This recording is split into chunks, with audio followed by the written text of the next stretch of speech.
Have you ever felt a shiver, a strange, undeniable pull, when you stand on a hill in the British countryside, looking out over the misty valleys? Maybe a sense that the ground beneath your feet holds secrets far older than the stones that built the castles. A mystery as deep and silent as the standing stones of Stonehenge, or the chalk-white horses carved into the hillsides, their purpose lost to time. We know they are ancient, but who carved them? Why?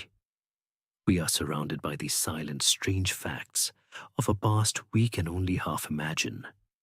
A past of tribal kingdoms and warrior queens, of a Britain before the Romans came to claim it. A world of swirling mists and druidic rites, where the lines between myth and history blur with every breath of the wind. A world where tribes like the Iceni and the Brigantes were not footnotes in history, but living, breathing, and fiercely independent peoples. A world that was about to be changed forever.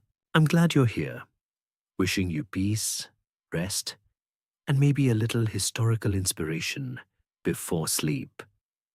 Take a moment to like the video and subscribe, but only if you genuinely enjoy what I do here. If you're feeling up to it, post your location and local time in the comments. I love to see where everyone is listening from.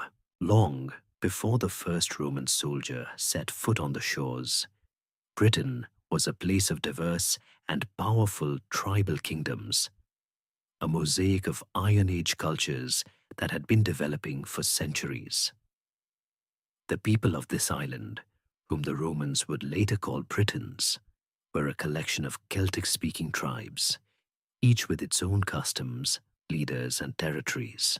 Think of them less as one unified nation, and more as a loose collection of family feuds, shifting alliances, and territorial squabbles, all happening on a grand scale. To the north, you had the Brigantes, a vast and powerful confederation that held sway over much of what is now northern England. Their territory so large, it was a kingdom unto itself, a kind of ancient superpower. They were a formidable force, and any would-be conqueror would have to reckon with them. To the south, in what we now call East Anglia, the Iceni were a people of farmers and warriors, known for their fierce independence and their intricate, beautiful metalwork. They were a kingdom, but they were about to become something else entirely, a symbol of defiance. On the other side, in modern-day Wales, the Silures inhabited the rugged, mountainous terrain, their strength born of a land that was as hard to conquer as they were. These weren't just names on a map. They were living societies with chieftains and councils, priests and farmers, and they were all fiercely protective of their lands. One of the great historical mysteries of this period is the sheer number of these tribes. The geographer Ptolemy listed nearly 24, but it's believed there were many more smaller ones, and we simply don't have the records to know for sure. How did they interact? Were the alliances as fleeting as they seem? It's a bit like trying to piece together a 1,000-year-old game of Risk with half the board missing. A fascinating, if frustrating, puzzle. What we do know is they were connected by a shared culture. They spoke related languages, practiced similar forms of Celtic paganism, and were all part of a larger, pan-Celtic world that stretched from Ireland to Anatolia. The Druids, those enigmatic priest-class figures, played a significant role in this. They were not just religious leaders. They were also judges, teachers, and keepers of oral history. Their influence, a blend of spiritual authority and political power, provided a kind of cultural glue that held these disparate groups together. We only have Roman accounts of them, which are, a bit biased. It's like getting a review of your favorite show from someone who only watched the pilot. A hypothesis, however, suggests that their power was so great and so feared that the Romans made it a point to systematically destroy them and their sacred places, effectively erasing their side of the story from the historical record. The land itself was a character in this story. Britain was a place of deep, dark forests and wild, untamed coasts. Travel between the tribal kingdoms was difficult, which may have contributed to their distinct identities. There were no paved roads, no Roman-style infrastructure, just muddy tracks and ancient pathways. The villages were often clusters of round houses, built from wood and thatch, their smoke-filled interiors a contrast to the chill of the outside air. The people farmed, they raised livestock, and they fought. Warfare wasn't just about conquest, it was also about honor, about cattle raids, and about defending one's territory. They used iron weapons, beautiful and deadly, and their chariots were a fearsome sight on the battlefield. The Celtic warriors painting their bodies with woad, a plant-based blue dye to strike terror into their enemies. These tribes were tough, resilient, and they were about to face a force unlike any they had ever encountered. The first whispers of Rome, of its endless legions and insatiable ambition, were already drifting across the sea. A new chapter in their long history was about to be written in blood, while the British tribes lived their lives, a world away across the sea. Something was happening in Rome that would change their destiny forever. The most famous of all Roman generals, a man whose name still echoes through history, was looking for a new conquest. His name was Julius Caesar, and his campaign in Gaul, modern-day France, was nearing its conclusion. But the Gallic tribes had received support from their British cousins, a fact Caesar couldn't ignore. He saw Britain not just as a source of troublesome allies for his enemies, but as a place of immense potential wealth, a land of tin, lead, and perhaps most importantly, a chance for an even greater triumph. So, in 55 BC, he made his move, launching the first, albeit brief, Roman incursion into Britain. It wasn't a full-scale invasion. It was more of a reconnaissance mission, a show of force, a kind of "we're here and we're not afraid" message. He landed near what is now Deal, on the Kent coast, and was immediately met with a fierce response. The British tribes, led by chieftains whose names we barely know, had no standing army but were a formidable fighting force in their own right. They used their chariots to great effect, a terrifying sight for the Roman legions who were used to fighting on solid ground. This initial encounter was a bloody affair, and Caesar was forced to withdraw before the end of the year, his ships battered by a storm, and his legions a bit shaken by the experience. A year later, in 54 BC, he came back with a larger force, over 800 ships and 5 legions, a truly massive undertaking for its time. The second expedition was a bit more successful. He pushed inland, crossing the Thames, and faced a coalition of tribes led by a chieftain named Cassivellaunus. Cassivellaunus was the chief of the Catuvellauni, a powerful tribe whose territory lay north of the Thames. He was a master of guerrilla warfare, avoiding a direct confrontation, and instead using the land to his advantage, launching hit-and-run attacks on the Roman supply lines. It was a strategy that would be used against the Romans again and again. The Roman army, a machine designed for open-field battles and grand fortifications, was ill-equipped to deal with this kind of skirmishing in the muddy, forested British countryside. Caesar, ever the pragmatist, eventually forced a truce, but he never truly conquered the island. He left with promises of tribute, which, of course, were never paid.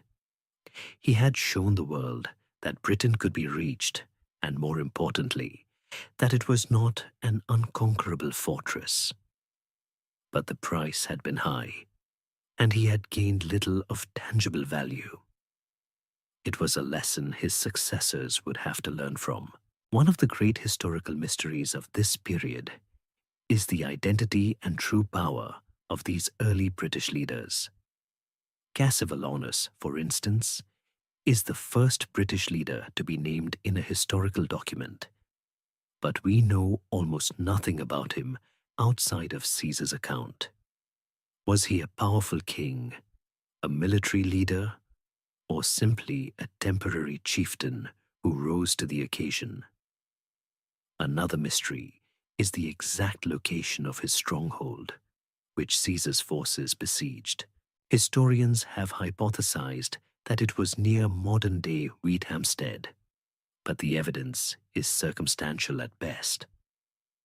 The details are lost in the mists of time, obscured by the fact that the British tribes had no written language, leaving us with only the Roman perspective, which, let's be honest, was probably more spin than history.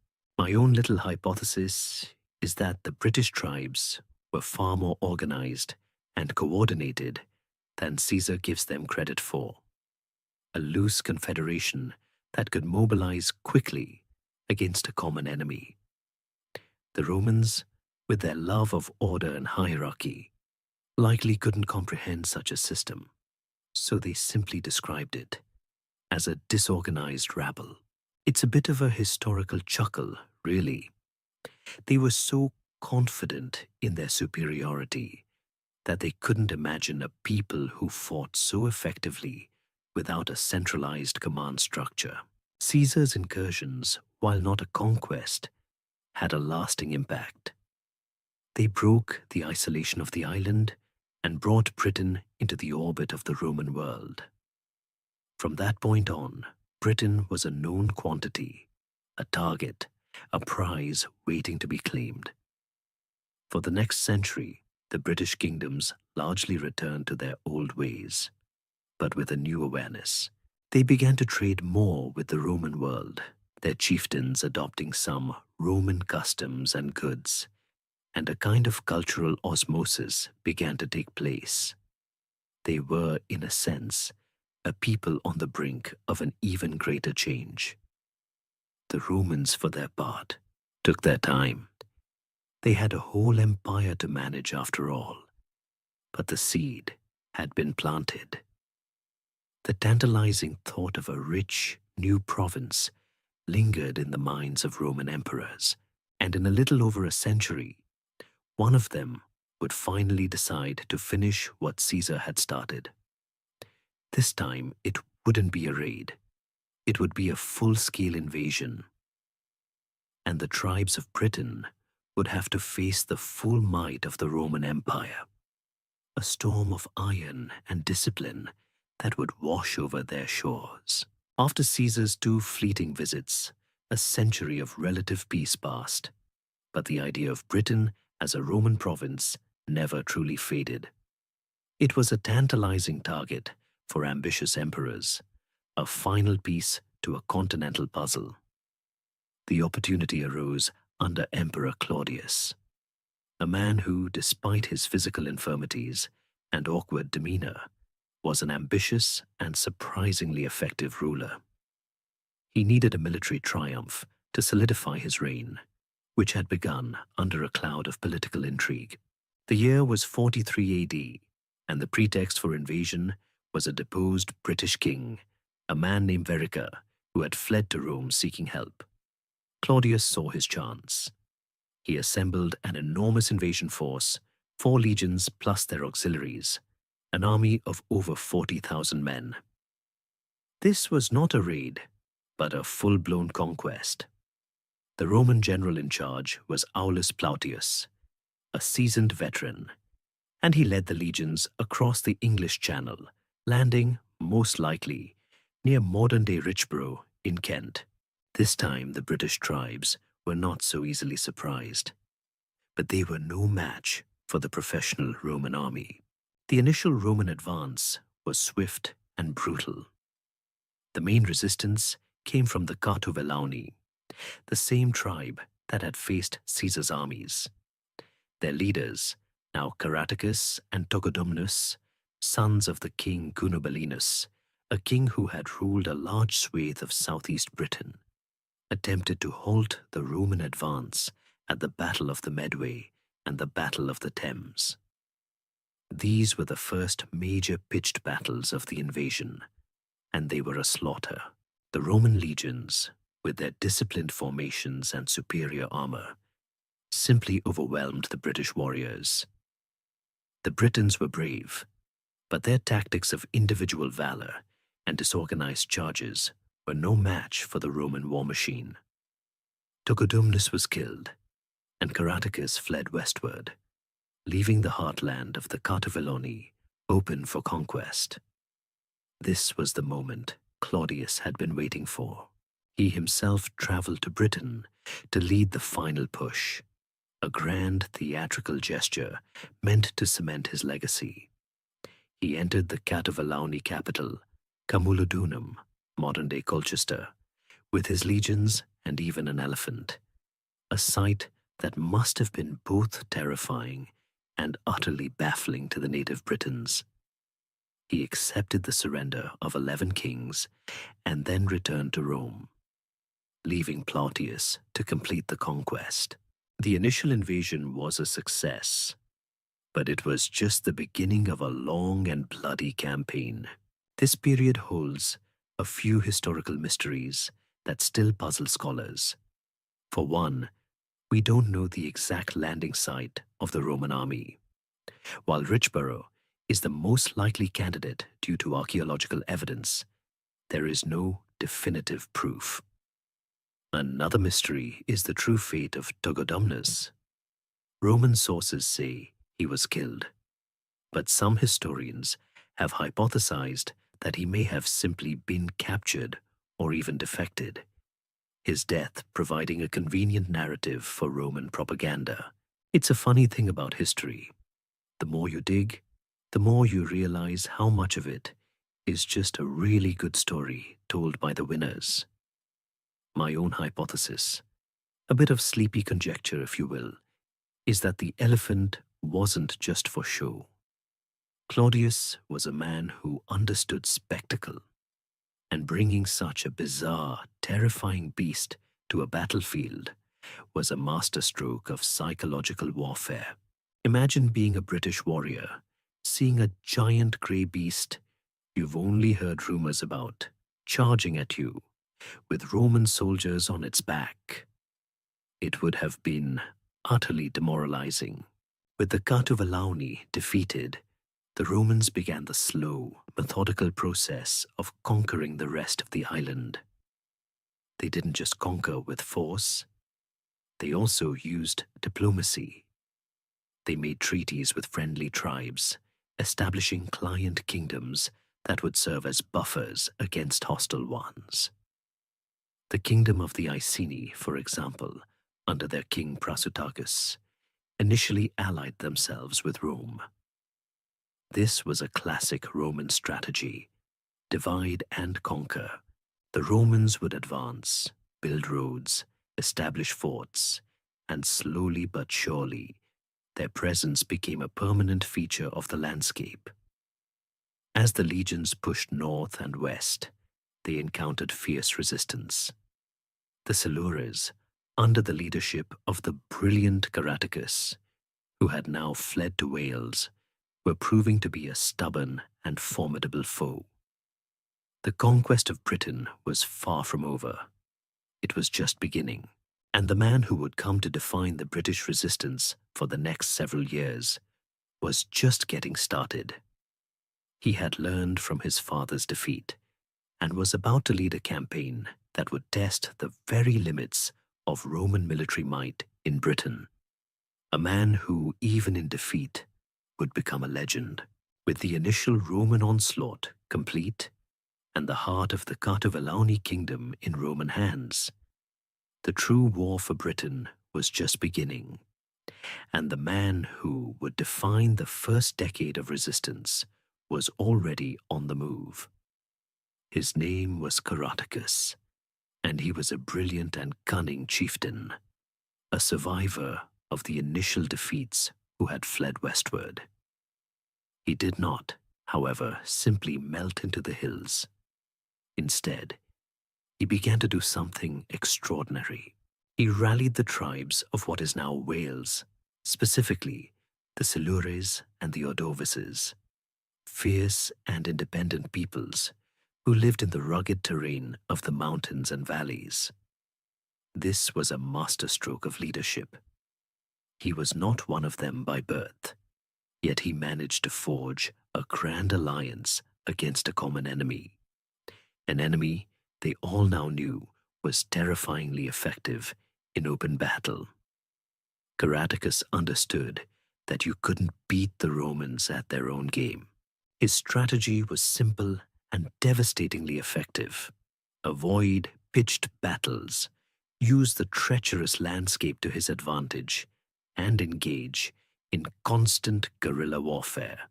For nearly a decade, from 43 to 51 AD, Caratacus became a thorn in the side of every Roman governor in Britain.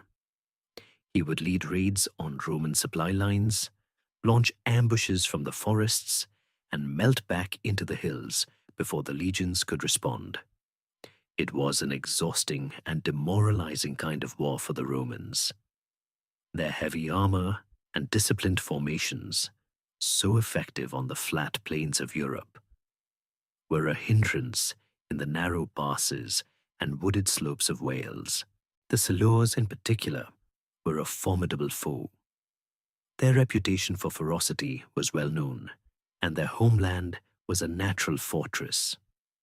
Roman accounts speak of a tenacious and brave enemy, one that bled the Roman war machine slowly but steadily. One of the greatest historical mysteries is how Caratacus managed to maintain this alliance for so long. The Celtic tribes were notoriously fractious, and holding a coalition together for 8 years against a relentless foe is a monumental achievement. Was he a charismatic leader, a political genius, or perhaps both? We simply don't know.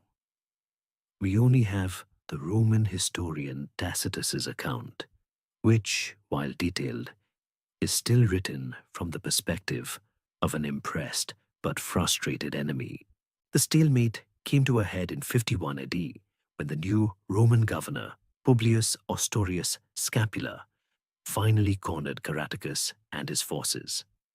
The exact location is a matter of historical debate, but it was somewhere in the territory of the Ordovices in modern-day central Wales. Caratacus, in a final act of defiance, chose to make a stand on a steep, fortified hill. He built stone walls and defensive works and positioned his troops to take advantage of the high ground. He gave a rousing speech to his warriors, telling them that this battle would either lead to their freedom or their perpetual enslavement. For a moment, it seemed as if his strategy might work. The Romans hesitated, faced with a nearly impregnable position. But then, a soldier's discipline and a general's resolve took over. Scapula ordered his legions to advance, and they painstakingly climbed the hill under a hail of rocks and javelins. When they finally reached the top, the battle was quick and decisive. The Roman legions, now on even ground, broke the British line and routed the army of Caratacus. The battle was a major victory for the Romans, but Caratacus escaped. However, his luck was about to run out.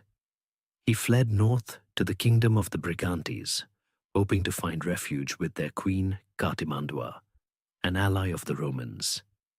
This was a fatal miscalculation. Cartimandua, seeing an opportunity to gain favor with Rome, betrayed him. She handed Caratacus over to the Romans in chains, and he was shipped off to Rome. This was a moment of immense triumph for the empire. The most famous enemy of Rome in Britain was finally captured. What happened next is a moment of pure historical theatre. Caratacus was paraded through the streets of Rome, a prize for the emperor. When he was brought before Claudius, he gave a famous speech, asking why the emperor, who had so much wealth, would covet the simple homes of the Britons. He spoke with such dignity and courage that Claudius, impressed by his defiance, spared his life. This was an incredibly rare act of clemency for a captured enemy king. The fact that a captured British chieftain could be brought to Rome, speak to the emperor, and live to tell the tale is, in itself, a testament to his character and the respect he had earned from his enemies. My own little hypothesis is that Claudius saw a public relations opportunity. Sparing Caratacus showed the world that Rome was not just a brutal conqueror, but a benevolent ruler who respected a worthy foe. Caratacus's capture was a major setback for the British resistance. It left a vacuum of leadership, and for a while, it seemed as if the spirit of rebellion was broken. But as we'll soon discover, all it takes is one wrong move by an overconfident ruler to ignite a fire. After the capture of Caratacus, the Roman conquest of Britain seemed unstoppable. A slow, methodical grind that was only a matter of time. For a while, it was. The Roman province was expanding, new roads were being built, and towns were rising from the earth. The tribes who had resisted were being subdued, and those who had allied themselves with Rome were seemingly prospering, or so it appeared. Among these was the Iceni tribe, a people of farmers and skilled artisans in what is now East Anglia. Their king, Prasutagus, had been a client king, meaning he ruled his people with Rome's permission and was a loyal ally. But when Prasutagus died, a historical moment of profound miscalculation occurred. In his will, he had tried to appease Rome by leaving half of his kingdom to the Emperor Nero, and the other half to his 2 daughters. This was a common practice in Roman law. But to the Romans, a client kingdom was a temporary arrangement, and upon the king's death, his territory reverted entirely to the Roman Empire. The new Roman governor, a man named Suetonius Paulinus, saw no reason to honor Prasutagus' will. Instead, he decided to seize the entire Iceni kingdom. This was done in a brutally efficient and utterly humiliating way. The Roman procurator, or financial officer, Catus Decianus, moved in to collect the money owed to the empire, treating the Iceni nobles as slaves and confiscating their property. The ultimate insult, however, was directed at Prasutagus' widow, the queen, Boudica. The Roman soldiers publicly flogged her and raped her 2 daughters. This was more than a political or financial dispute. It was a profound act of disrespect and a violation of every cultural norm the Iceni held dear. They had been loyal, and in return, they were treated with a cruelty that shocked them to their core. The Romans had just made their greatest mistake. They had underestimated the fury of a grieving queen and the power of a people pushed to the breaking point. Boudica, a woman described by Roman sources as tall, with long red hair and a piercing gaze, became the rallying cry for a rebellion that would shake the Roman Empire to its foundations. She united not just the Iceni, but also their neighbors, the Trinovantes, and other tribes who had grievances against Roman rule. The rebellion began in 60 or 61 AD. while Governor Paulinus was away on a campaign in Wales, attempting to crush the last vestiges of resistance. The rebels first targeted Camulodunum, the former capital of the Catuvellauni, and now a major Roman town and a symbol of Roman power. It was an easy target, poorly defended, and filled with retired Roman soldiers who were a bit too used to the easy life. The Britons descended on the town in a whirlwind of fire and blood. They burned it to the ground, slaughtering every Roman they found. The city of Londinium, modern-day London, a bustling commercial hub, was next. Paulinus, upon hearing of the revolt, raced back, but he knew he couldn't save the city. He abandoned it, a decision that sealed its fate. The rebels burned Londinium too, and then Verulamium, St. Albans, leaving a trail of destruction in their wake. An estimated 70,000 to 80,000 people were killed in these attacks, a staggering number for the time. The Roman province of Britain was on the brink of collapse. One of the great historical mysteries of the Boudiccan revolt is the sheer speed and success of her initial campaign. How did she, a woman with no official military training, manage to raise such a large and effective fighting force so quickly and orchestrate the destruction of 3 major Roman settlements? Another mystery is the exact location of the final decisive battle between Boudicca's forces and the Roman army led by Paulinus.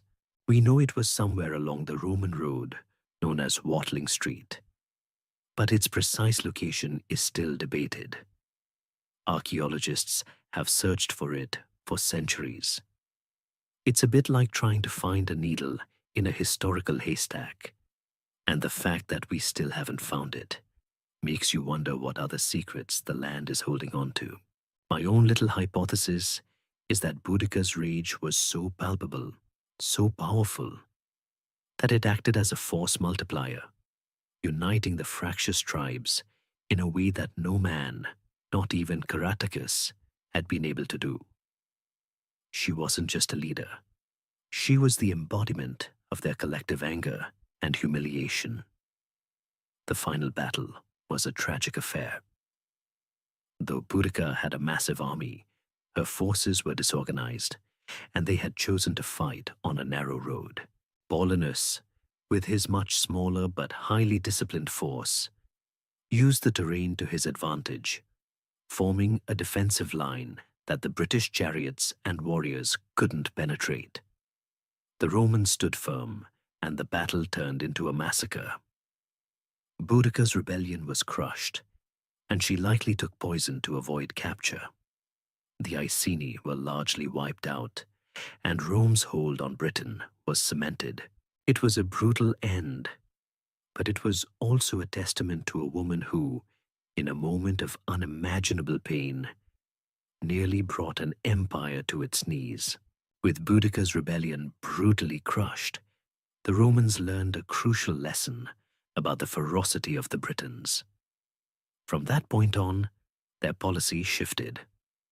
They understood that conquest by pure military force alone was unsustainable. They needed to pacify the land and win the hearts, or at least the begrudging cooperation of the local population. The new governors, like Julius Agricola, who arrived in 77 AD, began a long process of consolidation and Romanization.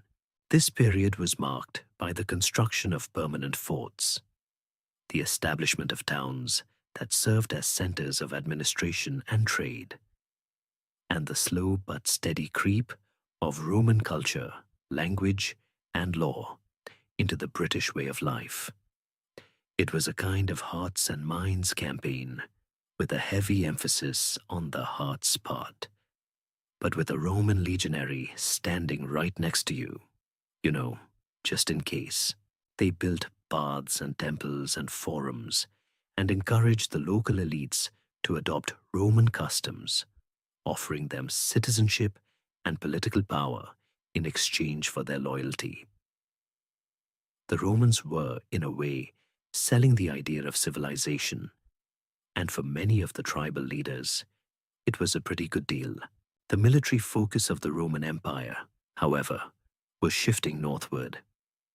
Agricola, a man with a taste for glory and a penchant for pushing the boundaries of the known world, set his sights on the unconquered territory of Caledonia, the land of the northern tribes.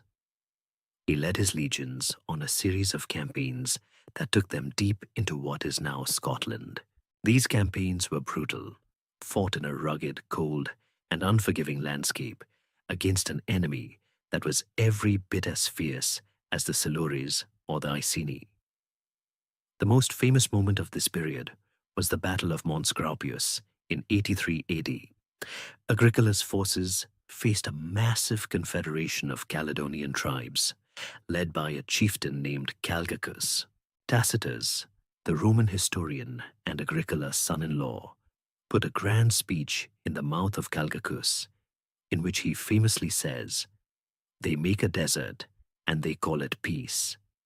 It's a quote that has echoed through the centuries as a bitter condemnation of Roman imperialism.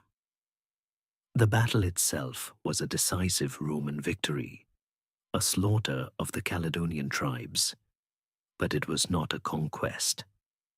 The Romans had defeated them in open battle, but they had not broken their spirit. This period is filled with fascinating historical mysteries. The most prominent one is the exact location of Mons Graupius. Despite Tacitus's detailed account, the site has never been definitively identified. Was it near Benaki?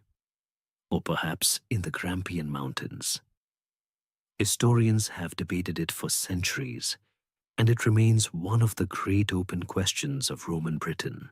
The fact that the Romans didn't leave a single stone behind to mark their greatest victory in the north is, in itself, a bit of a mystery, a kind of historical shrug, a historian's hypothesis, a sleepy little thought, is that the battle was so costly, even in victory, that the Romans realized that a full-scale conquest of Caledonia was not worth the trouble. My own little playful thought is that the weather was just so miserable that they decided to call it a day and head back south, where it was at least a little bit warmer and the locals were a bit less spiky. Following Mons Graupius, the Roman military presence in Caledonia was a bit of a back-and-forth affair. They established a series of temporary forts, but the supply lines were long and vulnerable, and the native tribes, who were as at home in the misty glens as a badger in its burrow, were a constant and demoralizing threat. Agricola was recalled to Rome, his great ambitions left unfulfilled, and the Roman military presence in Scotland began to slowly recede. The Roman Empire had finally met its match, not in a single battle, but in the combination of a difficult landscape and a determined, unyielding people. They had pushed the frontier as far as it would go. The decision was made to consolidate their power and draw a line in the sand, or rather, in the earth, a massive stone and turf line that would come to define the northern boundary of the Roman Empire for centuries. It was an admission of defeat, in a way, but also a pragmatic decision to focus their resources on holding what they had. The story of the Roman occupation of Britain was now to be a tale of consolidation and defense, a story of building walls.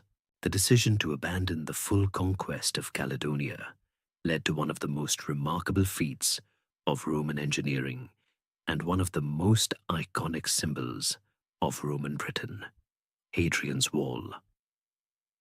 The Emperor Hadrian, a man who loved to travel and who believed in defining and defending the frontiers of his empire rather than expanding them endlessly, came to Britain in 122 AD. What he saw was a messy, undefended frontier, a no-man's land where raids and skirmishes were a constant drain on Roman resources. His solution was to build a permanent, heavily fortified border, a stone monument to the limits of Roman power. This wasn't a wall to keep the barbarians out, as is the popular myth. It was a physical manifestation of a psychological boundary, a way of controlling trade and passage, and a powerful symbol of Roman authority.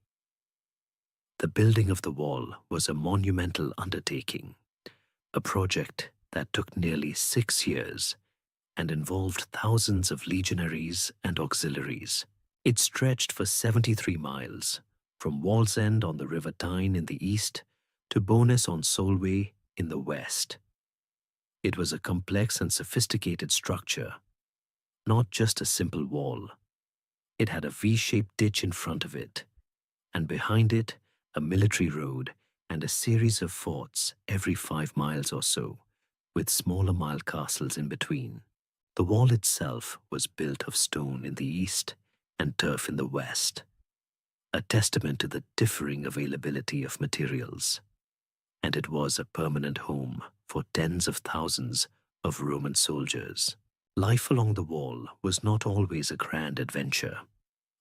It was a bit like being a border guard in a perpetually chilly and often rainy country.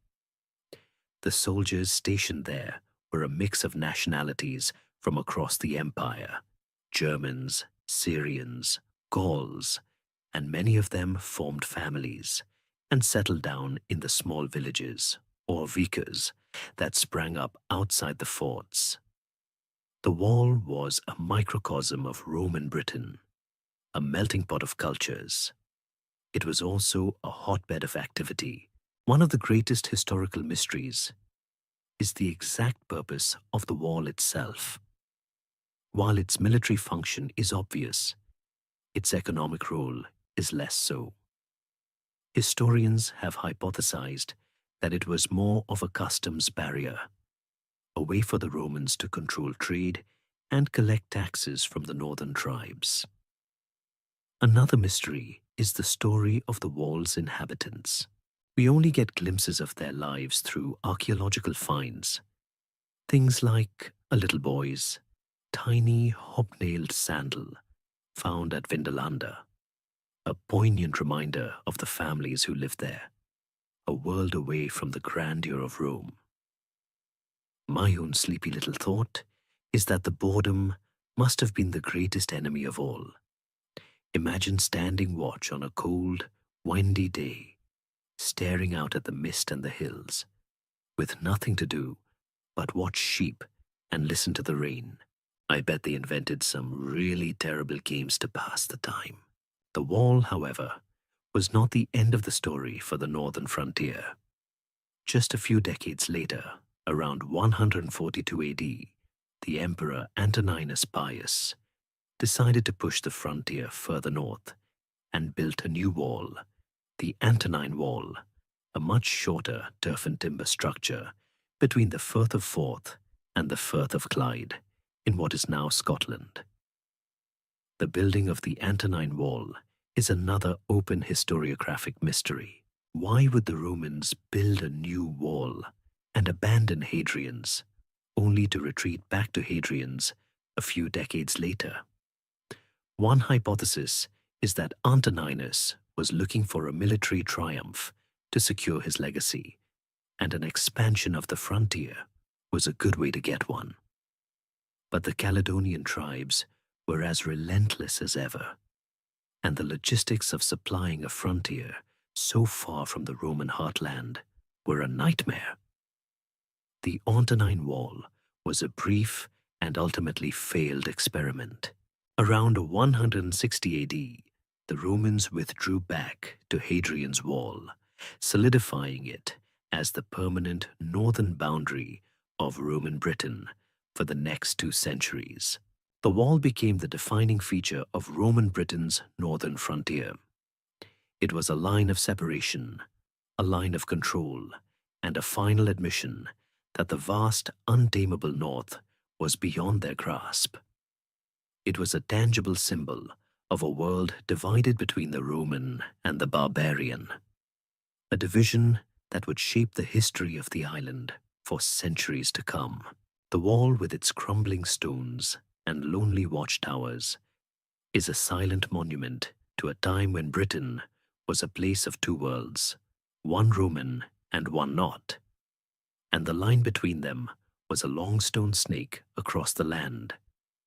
It was a testament to the power of Rome, but also to its limitations. For all its might, there were some lands that simply refused to be conquered.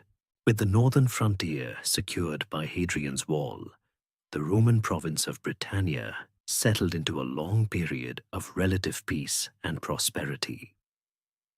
This was a time when the Roman influence, which had previously been a military and administrative presence, began to truly sink into the fabric of British society. The Roman model of life, with its towns, its public buildings, and its stratified social structure, began to take hold, while the majority of the population still lived in rural settlements and small farms. A new way of life was emerging. Towns like Londinium, Verulamium, and Eboracum, York, grew into bustling hubs of commerce and culture, complete with forums, public baths, and amphitheaters. These weren't just Roman outposts. They were cosmopolitan centers where people from all over the empire, Gauls, Syrians, and Africans, lived and worked alongside the native Britons. The Britons themselves, particularly the elite, began to adopt Roman customs with an almost eager enthusiasm. They learned Latin, wore togas, and lived in villas that were often built in a Roman style, but with distinctly British touches. This process, known as Romanization, was not a forced conversion, but a gradual process of cultural osmosis. For the chieftains and noble families, embracing Roman ways was a way of gaining power and influence within the new system. It was a good business decision, really. Think of it as a kind of ancient networking. The Romans were very good at this. They didn't just conquer with the sword. They conquered with the promise of a better life, of law and order, and of material comforts. The Romans built roads that connected the entire province, making travel and trade faster and more efficient than ever before. For the first time, a traveler could go from Londinium to York on a well-paved road, a journey that would have been a muddy, miserable slog just a century before. This infrastructure was the backbone of Roman Britain, a testament to their engineering prowess. One of the great historical mysteries of this period is the extent of this Romanization. How deep did it really go? Did the average Briton on a remote farm speak Latin, or did they still speak their native Celtic tongue? It's a question that has no easy answer. The archaeological evidence, from Latin inscriptions to Roman-style pottery, suggests a widespread adoption of Roman culture. But this evidence is often biased towards the wealthy and the urban. A historian's hypothesis, a quiet thought in the night, is that the Romanization was a thin veneer, a kind of social performance for the Roman occupiers, and that for the majority of the population, life went on much as it always had. My own little playful theory is that they were all bilingual. They'd speak Latin to the tax collector and then complain about him in Celtic to their neighbor. It's a kind of historical shrug. We just don't know for sure. Roman Britain was not, however, a paradise. It was a highly stratified society. At the top were the Roman administrators and the wealthy Romanized Britons, and at the bottom were the slaves and the vast majority of the population who toiled on the land.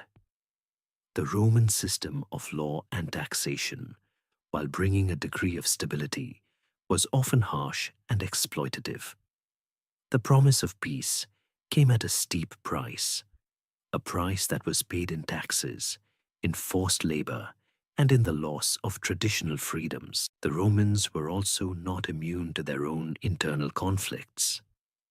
The province was often a pawn in the larger political games of the empire, a stage for ambitious governors and rebellious generals who would try to seize power for themselves. But for a long time, the walls held, the roads were used, and the villas were built. This was the high point of Roman Britain, a time when the island was a prosperous and integrated part of the Roman Empire, a quiet, sleepy corner of the world that was, for a time, a world away from the great conflicts that were beginning to brew on the continent. But even in this period of peace, there were rumblings on the northern and western frontiers, where the wild tribes were never truly subdued, a constant reminder that the Roman peace was a fragile thing. Even during the golden age of Roman Britain, the province was far from a perfectly tranquil land. The Pax Romana, the Roman peace, was often a fragile facade, easily shattered by internal power struggles and a series of smaller, but no less brutal, local revolts. The province was a strategic outpost for the Roman Empire, but this also made it a breeding ground for ambitious generals. These commanders, with legions at their disposal and a great distance from the watchful eye of the emperor in Rome, often saw Britain as a stepping stone to power. They would proclaim themselves emperor, gather their troops, and cross the channel to challenge the sitting ruler, a kind of ancient Roman version of a hostile takeover. This constant ebb and flow of legions to and from the continent left Britain's defenses vulnerable. The most famous example of this was the rebellion of Carausius, a naval commander who, in the late 3rd century AD, declared himself Emperor of Britain and Northern Gaul.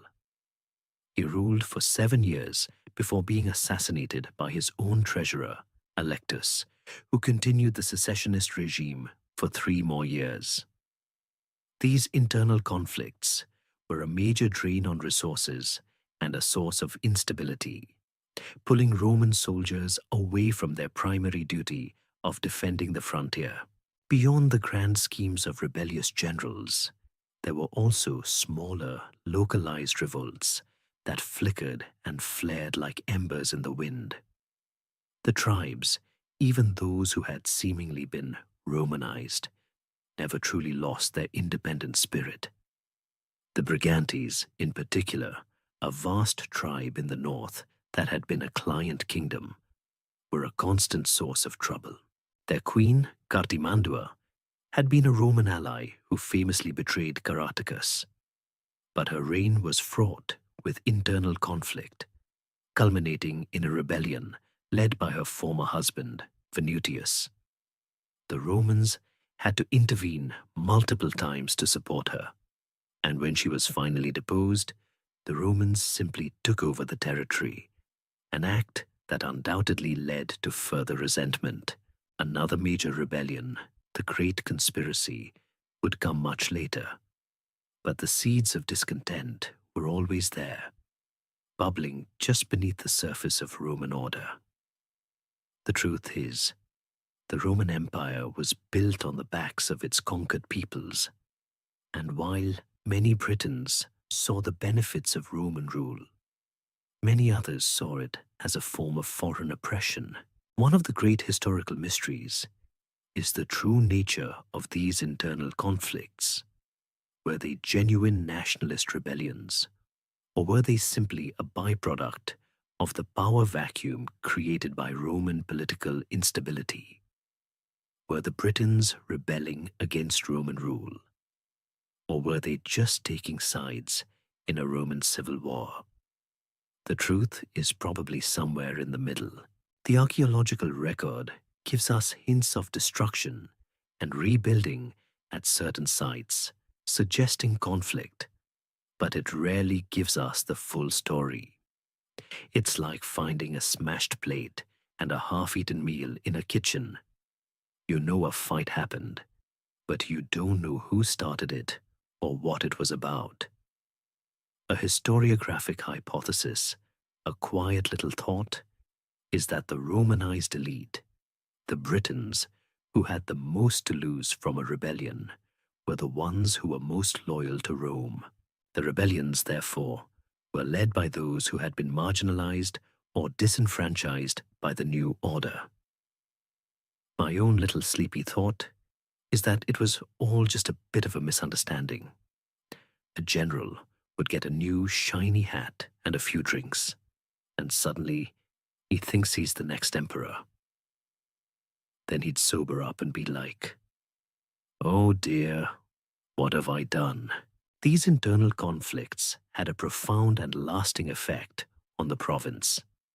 They weakened Roman control, drained military resources, and provided opportunities for the native tribes to reassert their independence. They also show us that Roman Britain was not a static, perfectly controlled entity. It was a dynamic, often violent place, a land of shifting alliances and simmering resentments. The story of Roman Britain is not just a story of Roman conquest and culture. It's also a story of British resilience and defiance. A story that reminds us that even under the firmest of grips, the human spirit, especially the British one, has a knack for finding a way to resist. These moments of internal chaos were a prelude, a kind of historical dress rehearsal for the far greater challenges that would face the province as the Roman Empire itself began to crumble. Even with the consolidation of power and the building of Hadrian's Wall, the Romans' ambitions in Britain weren't entirely put to rest. The lands to the north, known to them as Caledonia, and inhabited by the fierce tribes they called the Picts, were a constant irritant. The Picts were not a single tribe, but a collection of peoples who lived in the rugged glens and highlands of Scotland, and their name, which means painted people, was a nod to their practice of tattooing their bodies with elaborate designs. They were skilled guerrilla fighters, and they would launch raids across the wall, a constant drain on Roman military resources. Over the course of the late 2nd and early 3rd centuries AD, a series of Roman emperors launched campaigns to try and subdue them once and for all. These expeditions were massive undertakings, a kind of renewed assault on a land that had so far proven to be unconquerable. The most notable of these campaigns were led by the Emperor Septimius Severus in 208 AD. He was a ruthless and pragmatic ruler, and he brought the full might of the Roman army to bear on the northern tribes. He and his sons Caracalla and Geta led a huge force of over 50,000 men into Scotland, building new roads and forts as they went, a kind of mobile fortress. The campaign was a brutal war of attrition. The Picts, as was their way, avoided pitched battles and instead used the landscape to their advantage, launching ambushes and attacking supply lines. They would retreat into the forests and mountains, a ghost-like enemy that the Romans couldn't seem to corner. The Roman legions, with their heavy armor and discipline, were like a sledgehammer trying to hit a mosquito. It was an exhausting and demoralizing kind of war, fought in a cold and rainy country far from home. Severus himself, an old and ailing man, died in York in 211 AD, having failed to achieve a decisive victory. His sons, who were more interested in fighting each other for the throne than fighting the Picts, quickly pulled the legions back to Hadrian's Wall. This period is rich with historical mysteries and open questions. The primary one is the purpose of Severus's campaign. Was it a genuine attempt to conquer Caledonia, or was it simply a way to keep his soldiers busy and his sons from killing each other? The fact that the Romans abandoned all the new forts and roads they built as soon as he died suggests it was more about internal Roman politics than a genuine conquest. Another mystery is the true identity and culture of the Picts.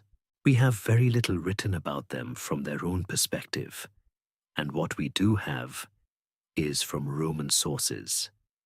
The Pictish stones, with their elaborate and mysterious symbols, are one of our only clues, but we still don't know for sure what the symbols mean. A historiographic hypothesis is that the symbols are a form of a written language or a clan system. But the truth is, we have no idea.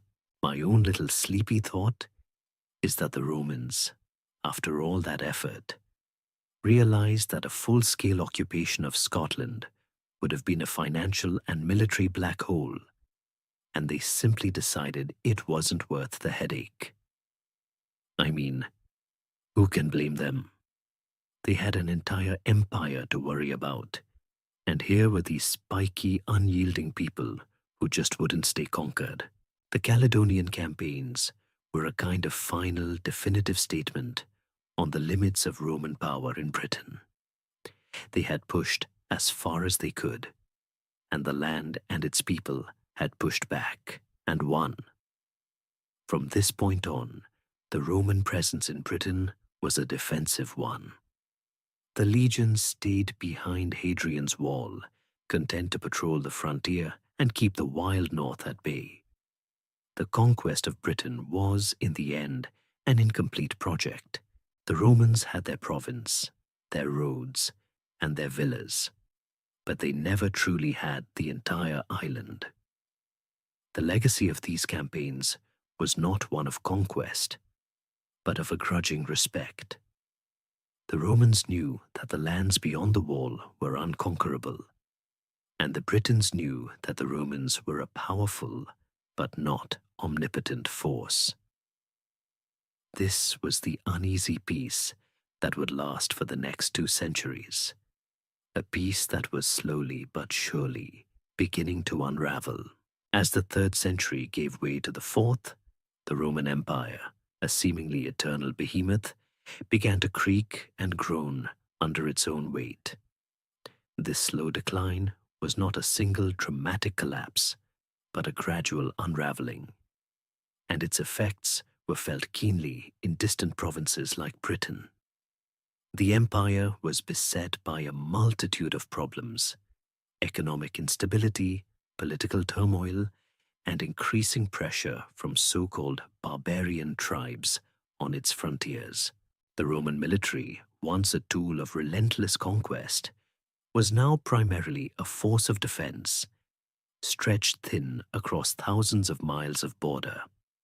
In Britain, this meant a slow but steady reduction of the Roman military presence. Legions were recalled to fight in continental civil wars or to defend more critical parts of the empire, leaving the province increasingly vulnerable to external threats. The Roman world was beginning to look inward, and Britain, once a jewel in the crown, was now seen as an expensive and difficult to defend outpost. The most pressing new threat came from the sea. Along the eastern and southern coasts of Britain, the tribes of Germania, whom the Romans collectively called Saxons, began to launch increasingly frequent and devastating raids. They were pirates and plunderers, sailing up the rivers in their long ships to sack towns and carry off slaves and treasure. The Roman response was a system of coastal defenses known as the Saxon shore forts. These were a chain of heavily fortified strongholds built along the coast from Norfolk to Hampshire, designed to deter and repel these seaborne invaders. The forts were a testament to the changing nature of the conflict.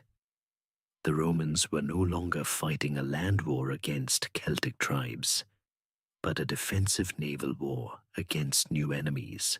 This period also saw an increase in raids from the Picts in the north and the Scotti, a Gaelic tribe from Ireland, who were a new and significant threat to the western coasts. This era is filled with historical mysteries. The most profound one is the exact nature of the relationship between the Romans and the various Germanic tribes who began to settle in Britain. Were they all raiders and enemies, or were some of them invited in as federates or allies to help defend the province? We know that this was a common Roman practice on the continent. A historiographic hypothesis is that the Romans began to employ Saxon mercenaries to help defend the Saxon shore, a kind of historical irony that would have profound consequences. Another mystery is the true effect of the economic decline. The beautiful villas and grand towns of the Romanized elite began to fall into disrepair, and the monetary economy began to be replaced by a system of barter. The supply of new coins from the continent began to dry up, a silent but powerful symbol of the empire's withdrawal. My own sleepy thought is that the Britons must have felt a growing sense of unease. The Roman Empire, their protector and master for centuries, was slowly but surely fading away, leaving them alone to face the rising tide of new threats. The Roman Empire, in a way, was becoming a myth, a powerful memory that no longer held the same sway. The final and most significant blow to Roman authority came at the very end of the 4th century. In 410 AD, the Western Roman Emperor Honorius sent a letter to the cities of Britain, telling them to see to their own defense. It was a watershed moment, a kind of official abandonment. The empire facing a crisis closer to home. The Visigoths had just sacked Rome itself, simply could no longer spare the resources to defend this distant island. The legions were gone.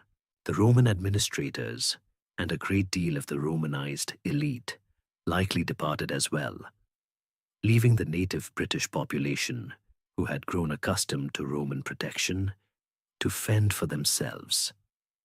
This was the end of the Roman period in Britain, but it was also the beginning of a new and darker age, a period of chaos and fragmentation, where the old tribal kingdoms, now a blend of Roman and Celtic cultures, would have to find a way to survive without the hand of Rome to guide or defend them.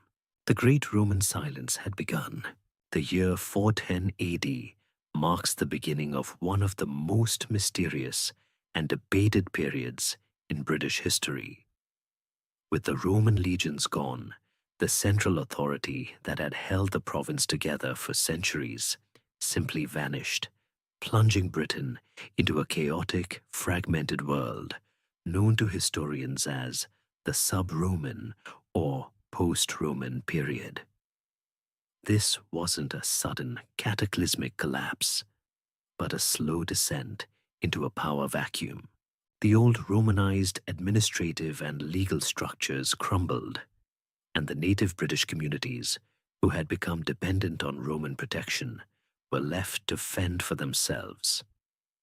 This was the moment of the Great Barbarian Conspiracy, a name given by the Roman historian Ammianus Marcellinus, to a coordinated series of attacks that occurred in 367 AD, but which continued in a less coordinated form well into the 5th century.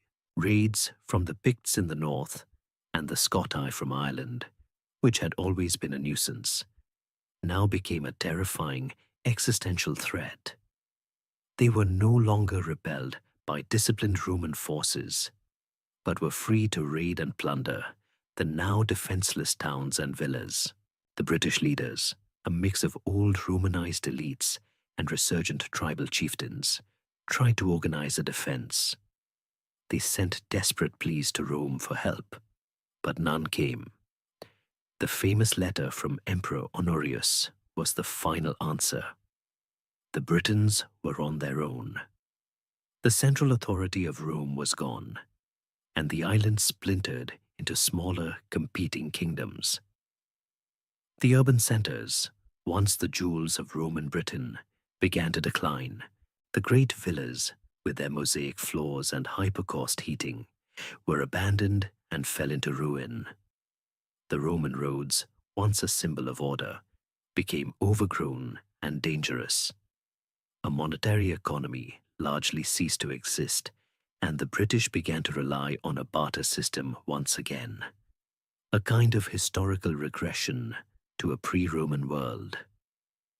This was a dark age, not in the sense of a lack of knowledge, but in the sense that the historical record is nearly silent. We have very few written sources from this period, and we are forced to piece together the narrative from archaeological evidence, later written accounts, and a great deal of informed speculation. One of the great historical mysteries of this time is the fate of the Romano-British population. Did they flee? Did they revert to their old Celtic ways? The archaeological evidence suggests a complex and varied picture. In some areas, Roman ways persisted for a long time, with people still living in villas and using Roman-style pottery. In others, the Roman veneer was quickly stripped away, and a new, distinctively British culture emerged. This is the period that gives rise to the legends of King Arthur, a legendary warrior who, according to later sources, led the Britons in a valiant struggle against invaders. Was Arthur a real person, a heroic leader who forged a temporary alliance and held back the tide of invaders? A historiographic hypothesis is that he was a powerful Romano-British chieftain, perhaps a cavalry commander, who used Roman tactics and discipline to fight the Saxon incursions. The truth, however, is a mystery lost to time. My own little sleepy thought is that he was a composite character, an amalgamation of several heroes, a figure of myth created to give a sense of hope to a people who desperately needed one, a historical figure to rally behind in a time of incredible strife and uncertainty. The Great Barbarian Conspiracy was a watershed moment. It wasn't just a series of raids. It was a fundamental shift in the power dynamics of the island. The Britons were no longer fighting as a Roman province. They were fighting as a collection of independent kingdoms, each with its own interests and its own enemies. The raids from the Picts and the Scotti were terrifying, but they were not the only threat. On the eastern coast, the same Saxon tribes that had once been a nuisance were now beginning to arrive, not just as raiders, but as settlers. They were invited by the British kings to act as mercenaries to help them fight off their enemies. This decision, a moment of tragic desperation, was a kind of historical Faustian bargain.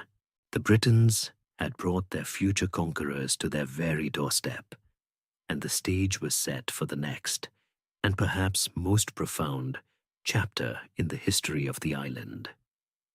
The age of the Anglo-Saxons was about to begin.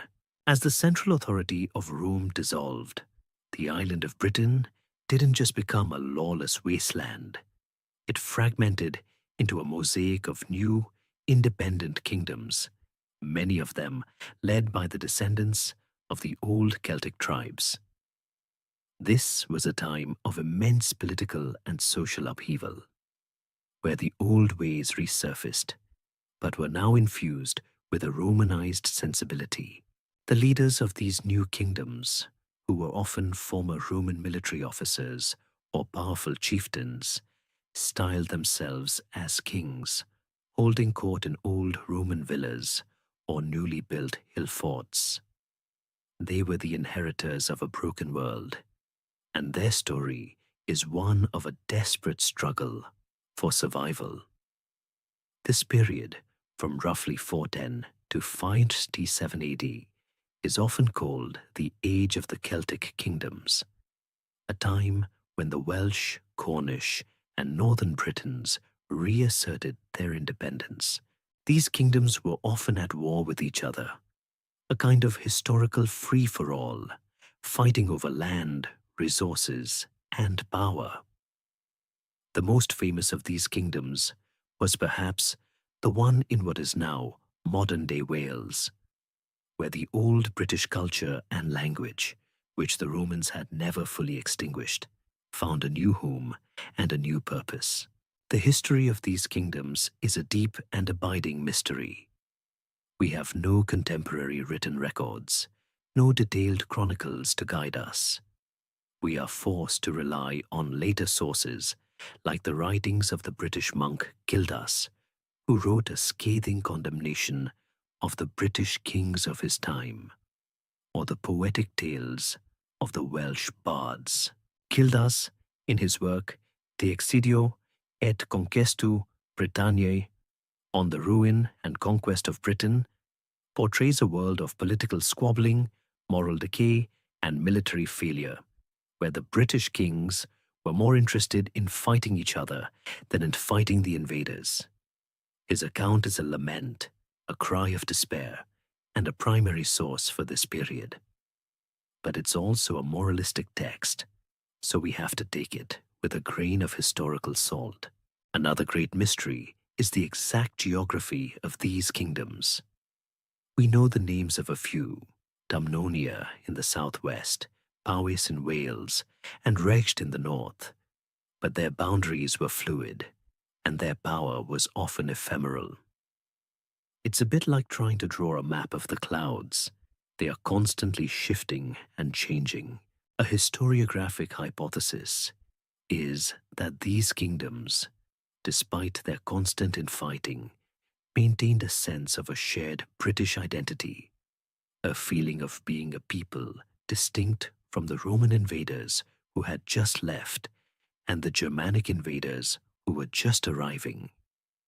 My own sleepy little thought is that this shared identity, this sense of being British, was the only thing that held them together.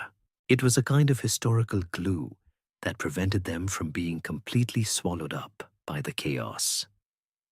The Celtic kingdoms were, in a sense, the last vestiges of a pre-Roman world, a world of tribal allegiances and warrior chiefs, and their struggle was the final act of the ancient British world.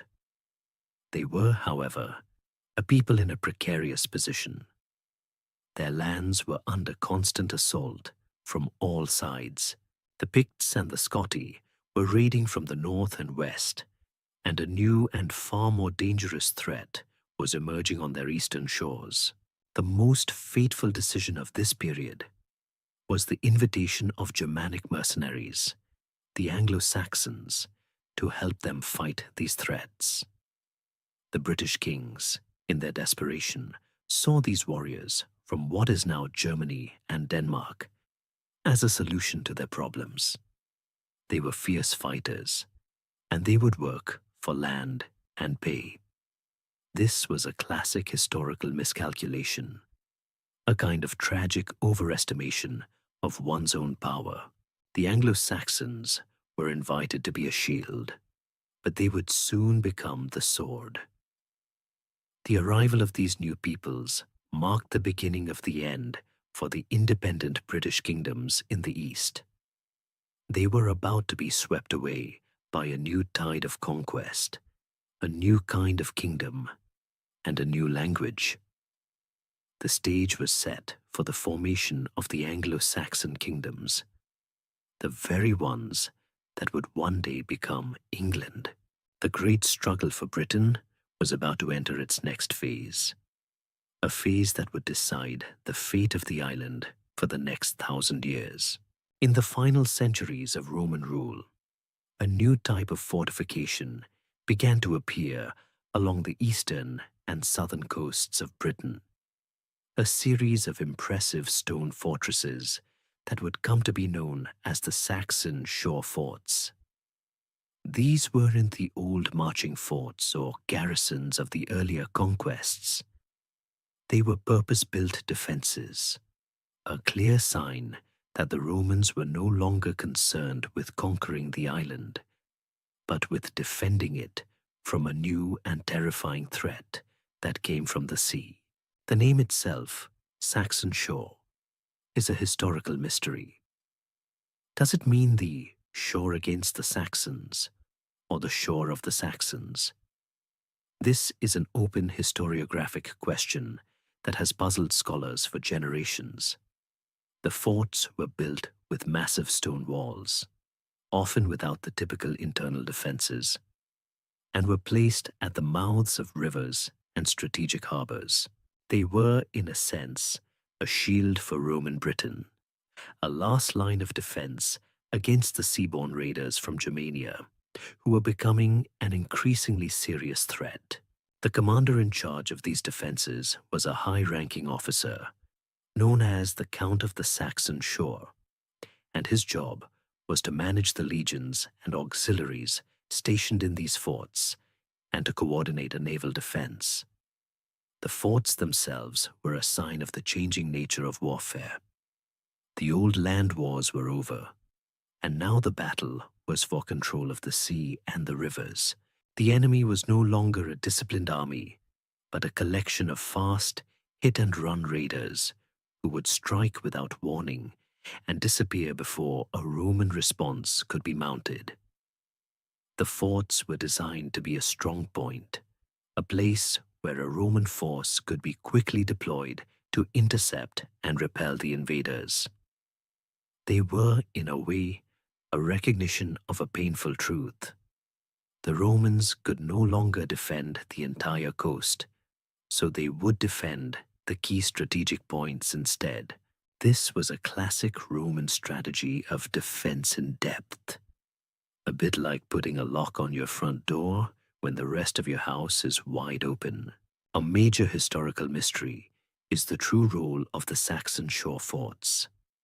Were they effective? We know that the raids continued and even intensified. Did they serve as a base for counterattacks, or were they simply a place for the Roman army to retreat to? A historiographic hypothesis is that the forts were not meant to stop all raids, but rather to serve as a deterrent and a way to control the flow of goods and people into the province. They were a kind of customs barrier and a naval base all in one. My own sleepy thought is that they were a testament to the Romans' growing paranoia. They built these massive, expensive fortresses because they were losing control, and they knew it. They were a physical manifestation of a psychological retreat, a final, desperate attempt to hold on to something that was already slipping away. The forts were built in the late 3rd and 4th centuries AD, and some of them, like the one at Pevensey, were used for centuries after the Romans left.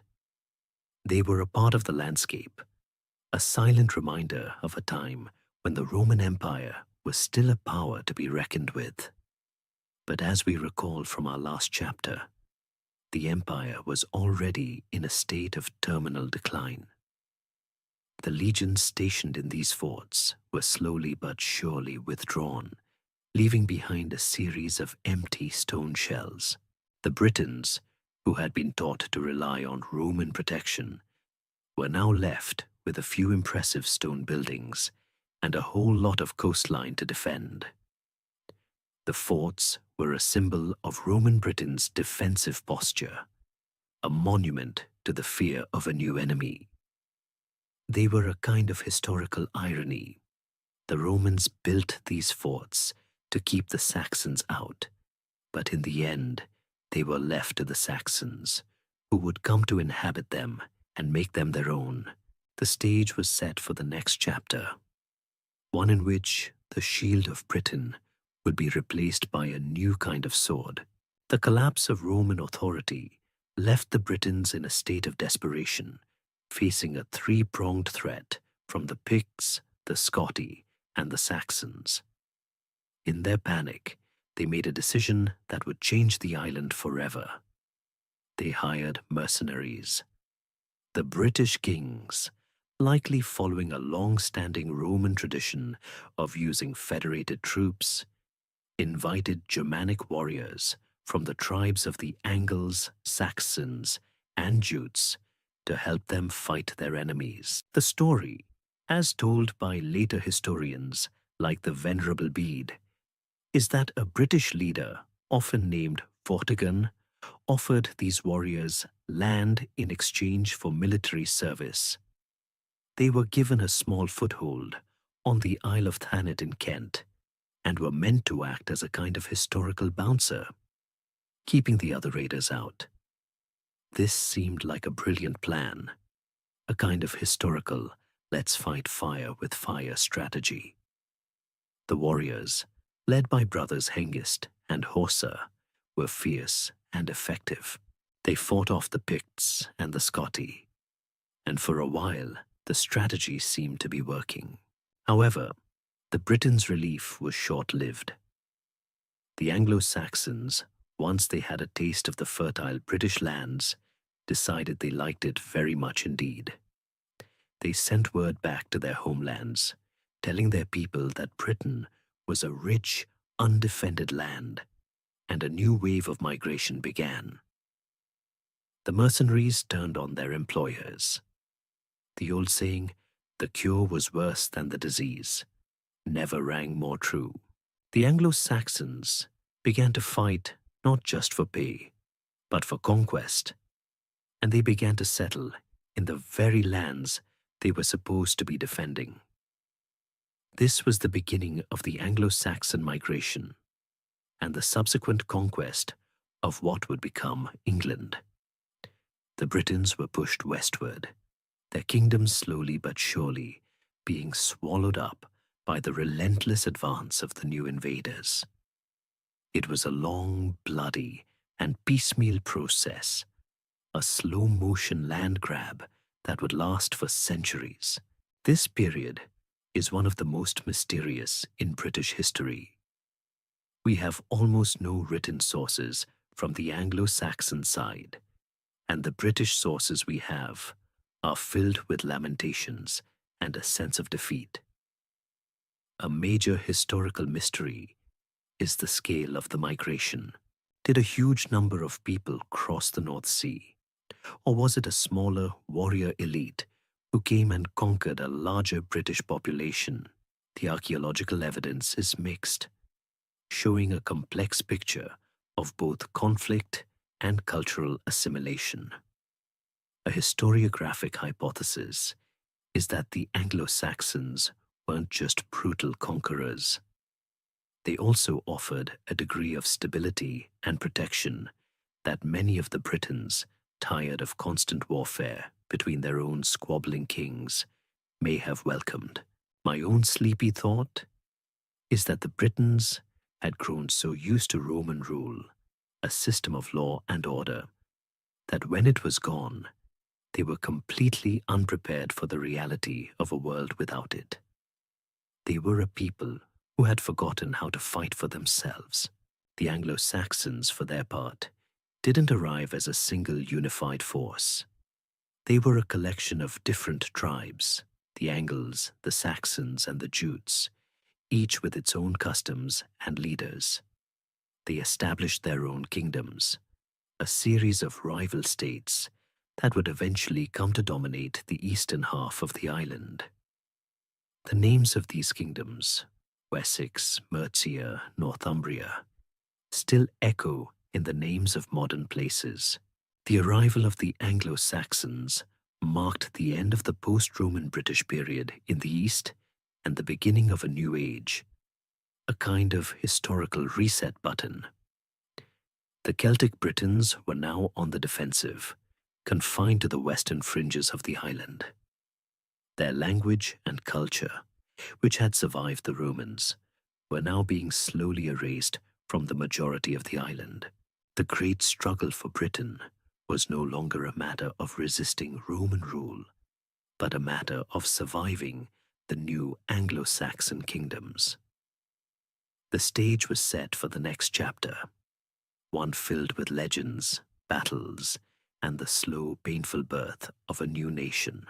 The period following the Roman withdrawal and the arrival of the Anglo-Saxons is shrouded in a deep historical mist, a kind of historical twilight where fact and legend intermingle. This is the era from which the enduring legends of King Arthur emerge. Was he a real man, a powerful leader who rallied the Britons against the invaders? Or was he a myth, a symbol of hope created in a time of despair? The truth is, we don't know for sure, and that's one of the great historical mysteries. We have no contemporary written records of a man named Arthur. The earliest mentions of him come centuries later in Welsh poetry and historical chronicles, most famously in the works of Geoffrey of Monmouth in the 12th century, who embellished the story with all the trappings of a medieval knight. But beneath all the chivalric romance, there is a kernel of historical truth. A historiographic hypothesis is that Arthur was a Romano-British leader, a cavalry commander who used the last remnants of Roman military discipline to fight the Anglo-Saxons.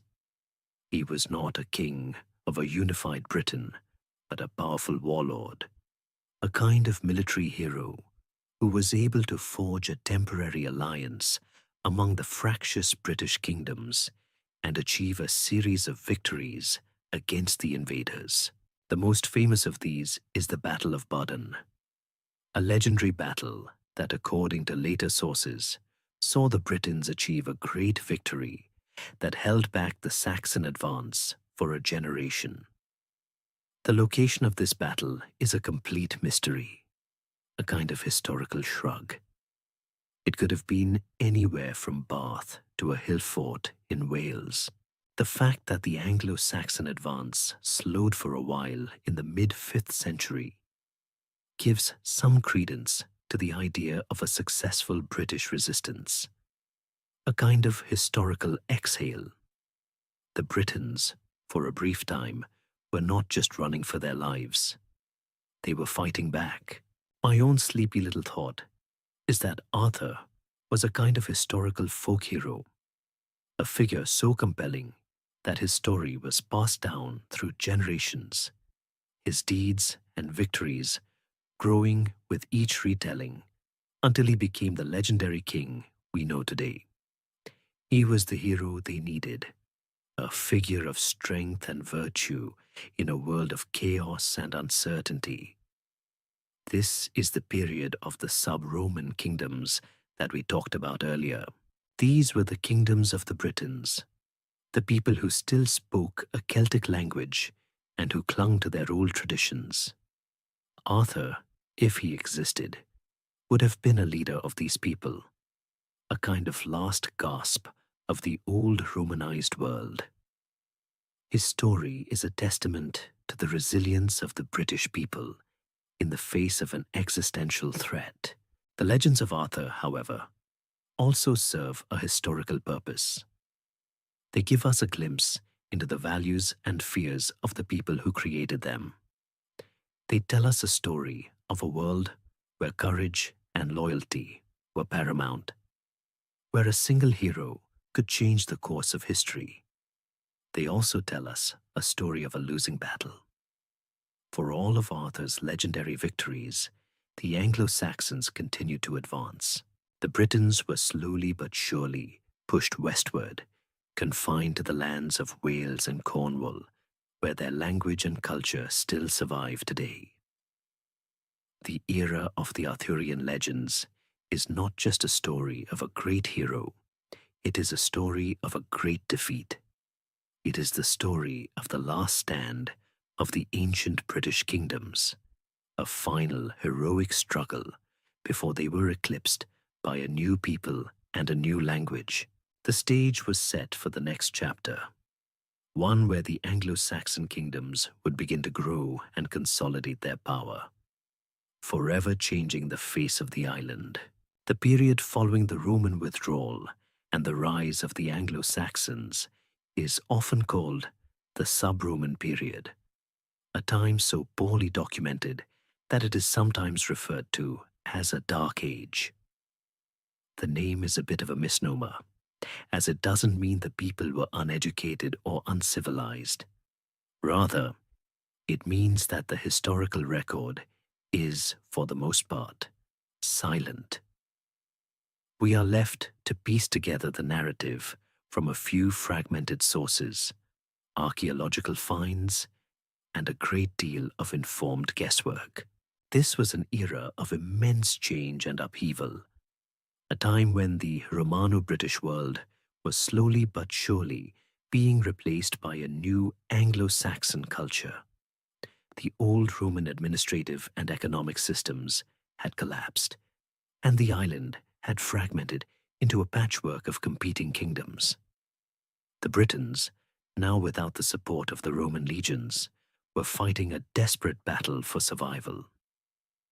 The Anglo-Saxons, for their part, were not a single unified force. They were a collection of different tribes, the Angles, Saxons, and Jutes, each with its own leaders and its own ambitions. The conflict between the Britons and the Anglo-Saxons was not a single, decisive war, but a long, piecemeal process of conquest and settlement. The Anglo-Saxons advanced from the east, slowly pushing the Britons westward. This created a new cultural and linguistic divide on the island. The Britons, who spoke a form of Celtic, were pushed into the highlands of Wales, the moors of Cornwall, and the western fringes of what is now England. Here they would preserve their language and culture, a kind of historical refuge. The Anglo-Saxons, who spoke a Germanic language, came to dominate the fertile eastern lowlands. This divide is still evident today in the languages of the British Isles. The historical mystery of this period is the sheer lack of information. How did the Britons' Romanized culture disappear so quickly from the East? Were they all killed? Did they flee? Or did they simply adopt the culture of their new conquerors? A historiographic hypothesis is that the conquest was so thorough that the Britons who remained were a minority and were culturally assimilated into the Anglo-Saxon world. My own sleepy little thought is that it was a bit of all three, a kind of tragic historical buffet of conquest, assimilation, and flight. This was a time of small, local kingdoms, each with its own ruler and its own sphere of influence. We have the names of a few of the British kingdoms, like Dumnonia in the southwest and Reged in the north, but their borders were fluid and their power was ephemeral. This was a world where a king's power was not measured by the size of his kingdom, but by the number of warriors he could command. The Anglo-Saxons, too, were creating their own kingdoms. The names of these kingdoms, Kent, Sussex, Wessex, East Anglia, Mercia, Northumbria, would come to define the political map of England for centuries. They were often at war with each other, a kind of internal struggle for dominance that was as bloody and brutal as their wars with the Britons. The period is marked by a deep sense of a world in flux, a time when the old was dying and the new was struggling to be born. It was an era of hero kings and brutal battles, a world of deep forests and fortified halls, a world that was being forged in the crucible of war. The stage was set for the emergence of the Anglo-Saxon heptarchy, a new set of kingdoms that would one day lay the foundations for a unified England. As the dust settled on the British landscape, a new political order began to emerge from the chaos of the sub-Roman period. The Germanic tribes, the Angles, the Saxons, and the Jutes had successfully established a series of powerful kingdoms in the east and center of the island. This collection of 7 main kingdoms is known to historians as the Heptarchy, a term that literally means rule of 7. The names of these kingdoms, Wessex, Sussex, Essex, Kent, East Anglia, Mercia, and Northumbria, were not just political divisions. They were the nascent states that would one day coalesce into the nation of England. This period, from roughly the 6th to the 9th centuries AD, was not one of peace, but of constant competition and warfare. The kingdoms were often at each other's throats, fighting for dominance, for territory, and for tribute. It was a kind of historical Game of Thrones, where alliances were fleeting, and a kingdom's fortune could change with a single battle. Each of these kingdoms had its own distinct character. The Jutes, who were likely the first to arrive in force, established the Kingdom of Kent. The Saxons established Sussex, Essex, and Wessex, with the latter, the West Saxons, eventually becoming the most powerful. The Angles established East Anglia, Mercia, and Northumbria, with Northumbria in the far north, at one point being the largest and most culturally advanced of all the Anglo-Saxon kingdoms. The Britons, who had been pushed westward, still held onto their own kingdoms in Wales, Cornwall, and Strathclyde, but they were now on the defensive. The old British culture, once dominant, was now a minority culture, confined to the western fringes of the island. The Anglo-Saxons had not just conquered the land, they had replaced the dominant culture. The Celtic language, which had been spoken in the East for centuries, began to die out, replaced by the Old English of the Anglo-Saxons. A major historical mystery of the Heptarchy is the exact nature of their political structure. Was there a single dominant king who held sway over the others, or was it a true collection of equals? The sources we have from the Anglo-Saxon Chronicle and the writings of Bede suggest a constant struggle for a kind of suzerainty, where one king would rise to power and be recognized as a Bretwalda, or wide ruler. But this power was often ephemeral, a product of military might, and it would disappear as soon as a stronger king emerged. It's a bit like a historical game of musical chairs, with the one in charge constantly changing. Another mystery is the speed of the Anglo-Saxon conquest. How did a collection of disparate tribes so quickly establish dominance over the entire eastern half of the island? A historiographic hypothesis is that the Britons, fragmented and demoralized, simply didn't have the military or political will to resist. My own sleepy little thought is that the Anglo-Saxons were simply more organized and ruthless. They were a people who came to a new land with a single purpose: to conquer and to settle. And they were very, very good at it. The period of the Heptarchy was a crucial one in the history of England. It was a time of consolidation and growth, a period when the foundations of a new nation were being laid. It was also a period of immense internal strife. The kingdoms of Mercia and Northumbria, in particular, were often at war, with one rising to a position of dominance, only to be supplanted by the other. This constant internal conflict meant that the Anglo-Saxons were not just fighting the Britons, they were also fighting each other, a kind of self-inflicted wound that would one day make them vulnerable to a new and even more terrifying enemy who was about to arrive from the sea. The stage was set for the next chapter, one where a single king, a man who would come to be known as the Great, would finally begin the long, difficult process of uniting these disparate kingdoms into a single, cohesive nation. The birth of England was just around the corner. Of all the kingdoms that made up the Heptarchy, none would prove to be as historically significant as Wessex. The kingdom of the West Saxons, located in the fertile lowlands of southern England, began as a relatively minor player in the great game of Anglo-Saxon politics. For centuries, it was overshadowed by the military might of Mercia and the cultural and intellectual prowess of Northumbria.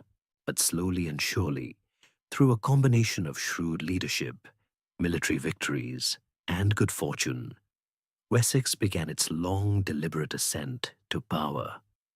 Its rise was not a sudden burst of glory, but a slow, methodical grind, a kind of historical long game that would culminate in the unification of England. The foundations of this power were laid by a series of able kings, but none would be as important as the man who would come to be known as Alfred the Great. He was not the first powerful king of Wessex, but he was the one who would truly set it on a path to greatness.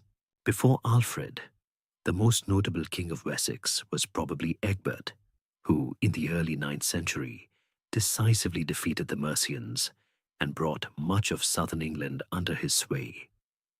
He was a Bretwalda, a title for a king who had supremacy over the other Anglo-Saxon rulers. But his power, like that of his predecessors, was ephemeral. It was not a unified kingdom, but a collection of tribute-paying states. The real challenge for Wessex, however, was not from the other Anglo-Saxon kingdoms, but from a new and terrifying enemy that was about to arrive from the sea.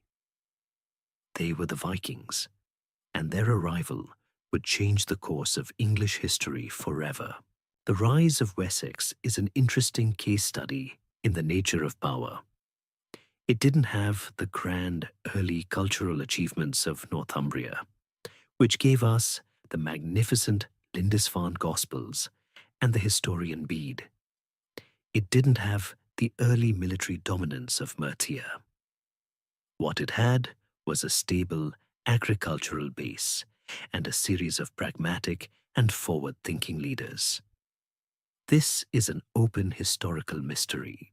Why was it Wessex, a relatively latecomer to the game, that would ultimately succeed in unifying England?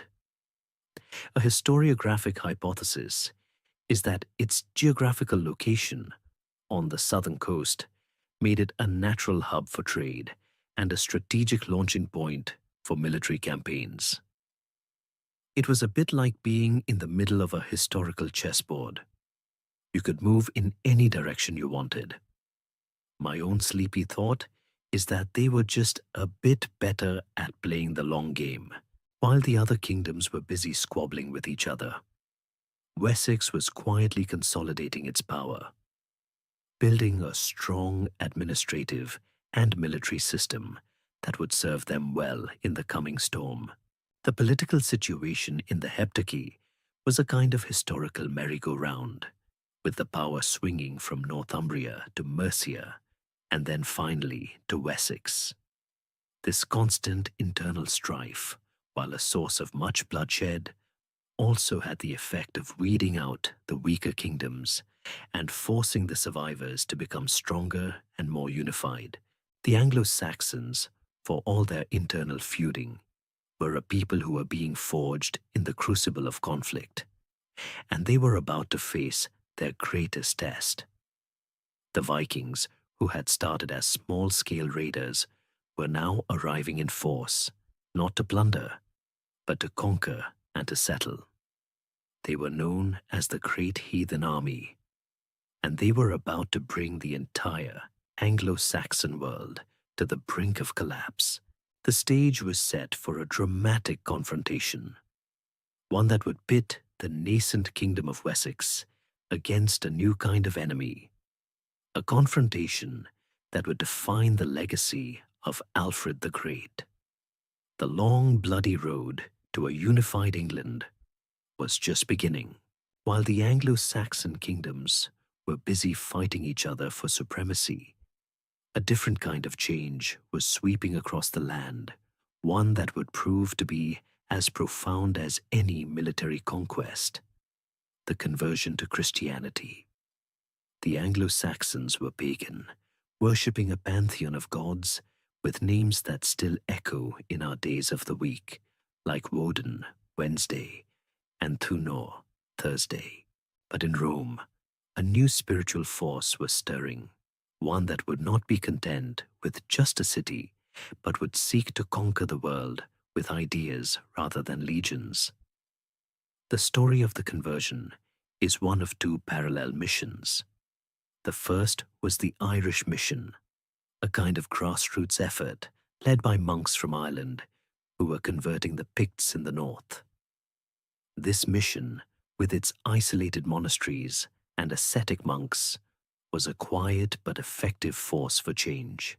The second and more historically significant was the Roman mission, which arrived on the shores of Kent in 597 AD. The leader of this mission was a monk named Augustine, sent by Pope Gregory the Great. He landed in the Kingdom of Kent, which was at the time ruled by King Ethelbert, a man who, perhaps sensing the winds of change, was open to the new religion. His wife, Bertha, was already a Christian from the Frankish court, a kind of historical foot in the door. The story goes that Augustine and his monks, with their banners and hymns, approached the king, who, in a classic display of Anglo-Saxon caution, insisted on meeting them outdoors so that they couldn't cast any spells on him. Augustine's message was a simple one of peace, love, and salvation, and it must have seemed utterly foreign to a people whose religion was so intertwined with warfare and sacrifice. King Ethelbert was convinced, and he was baptized, and with his conversion, the Roman mission had its first major victory. From Kent, the missionaries spread out, establishing churches and converting the local population. It was not a smooth process. There were setbacks, backslidings, and resistance, and it took centuries for the Anglo-Saxon kingdoms to fully convert. The conversion to Christianity is one of the great historical mysteries of this period. Why were the Anglo-Saxons, a people of fierce warriors and deeply held pagan beliefs, so willing to abandon their old gods? Was it a genuine spiritual conversion, or was it a pragmatic political decision? A historiographic hypothesis is that the kings saw Christianity as a way to consolidate their power. It gave them a new source of authority, one that was not based on their lineage or military might, but on a divine right from God. It also gave them access to the administrative and cultural tools of the Roman world, like writing and law, which had been lost in the post-Roman chaos. My own sleepy little thought is that the Anglo-Saxons, for all their brutality, were a people who were a bit lost. They had abandoned their homelands, and their old gods seemed to have failed them. Christianity, with its promise of a new kind of community and a new kind of life, must have been a very appealing alternative. The arrival of Christianity had a profound and lasting effect on the Anglo-Saxon kingdoms. It brought them into the wider world of Europe. Monasteries became centers of learning and culture, and they produced magnificent works of art, like the Lindisfarne Gospels, and great thinkers, like the Venerable Bede, who would become the first great historian of the English people. The Church also had a unifying effect. It created a single religious identity that transcended the squabbling kingdoms and laid the groundwork for a future unified England. This was a kind of peaceful conquest, one that was as significant as any military victory.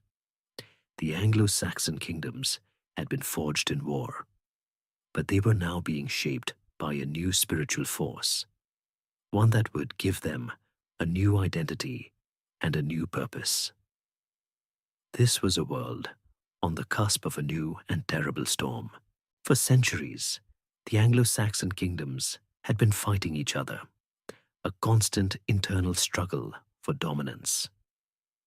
But in the late 8th century, a new and terrifying threat emerged from the sea, one that would force them to either unite or be destroyed. They were the Vikings, seaborne raiders from Scandinavia, who, in their longships, were a new and terrifying kind of enemy.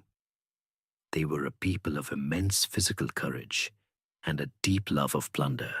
They first appeared in 793 AD with a sudden and brutal raid on the monastery of Lindisfarne, an intellectual and religious center on the coast of Northumbria. The attack was a profound shock to the Anglo-Saxon world. Monasteries, with their wealth and their lack of defenses, were easy targets, and the Vikings, who were pagan, had no qualms about desecrating and plundering these holy sites. This was not just a military invasion, it was a cultural one.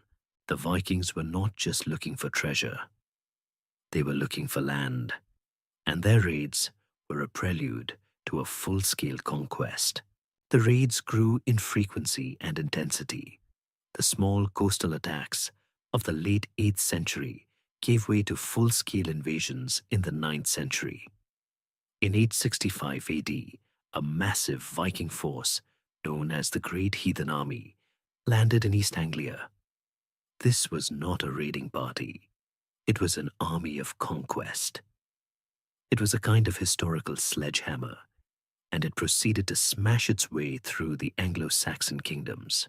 The Heptarchy, which had been so busy fighting itself, was completely unprepared for this new, unified enemy. The Vikings were a military machine. They were a bit like a historical shark, always moving, always looking for a new place to attack. They defeated the kingdoms of Northumbria and East Anglia, and they forced the kingdom of Mercia to pay tribute. By the late 9th century, only one Anglo-Saxon kingdom was left standing, a single, lonely bastion against the Viking tide. That kingdom was Wessex, and its king was Alfred. The arrival of the Vikings is one of the great historical mysteries of the era. Why did they start raiding now? Was it a result of population pressure in Scandinavia? Or was it simply an opportunity, a kind of historical vacuum created by the decline of the Frankish and Anglo-Saxon kingdoms?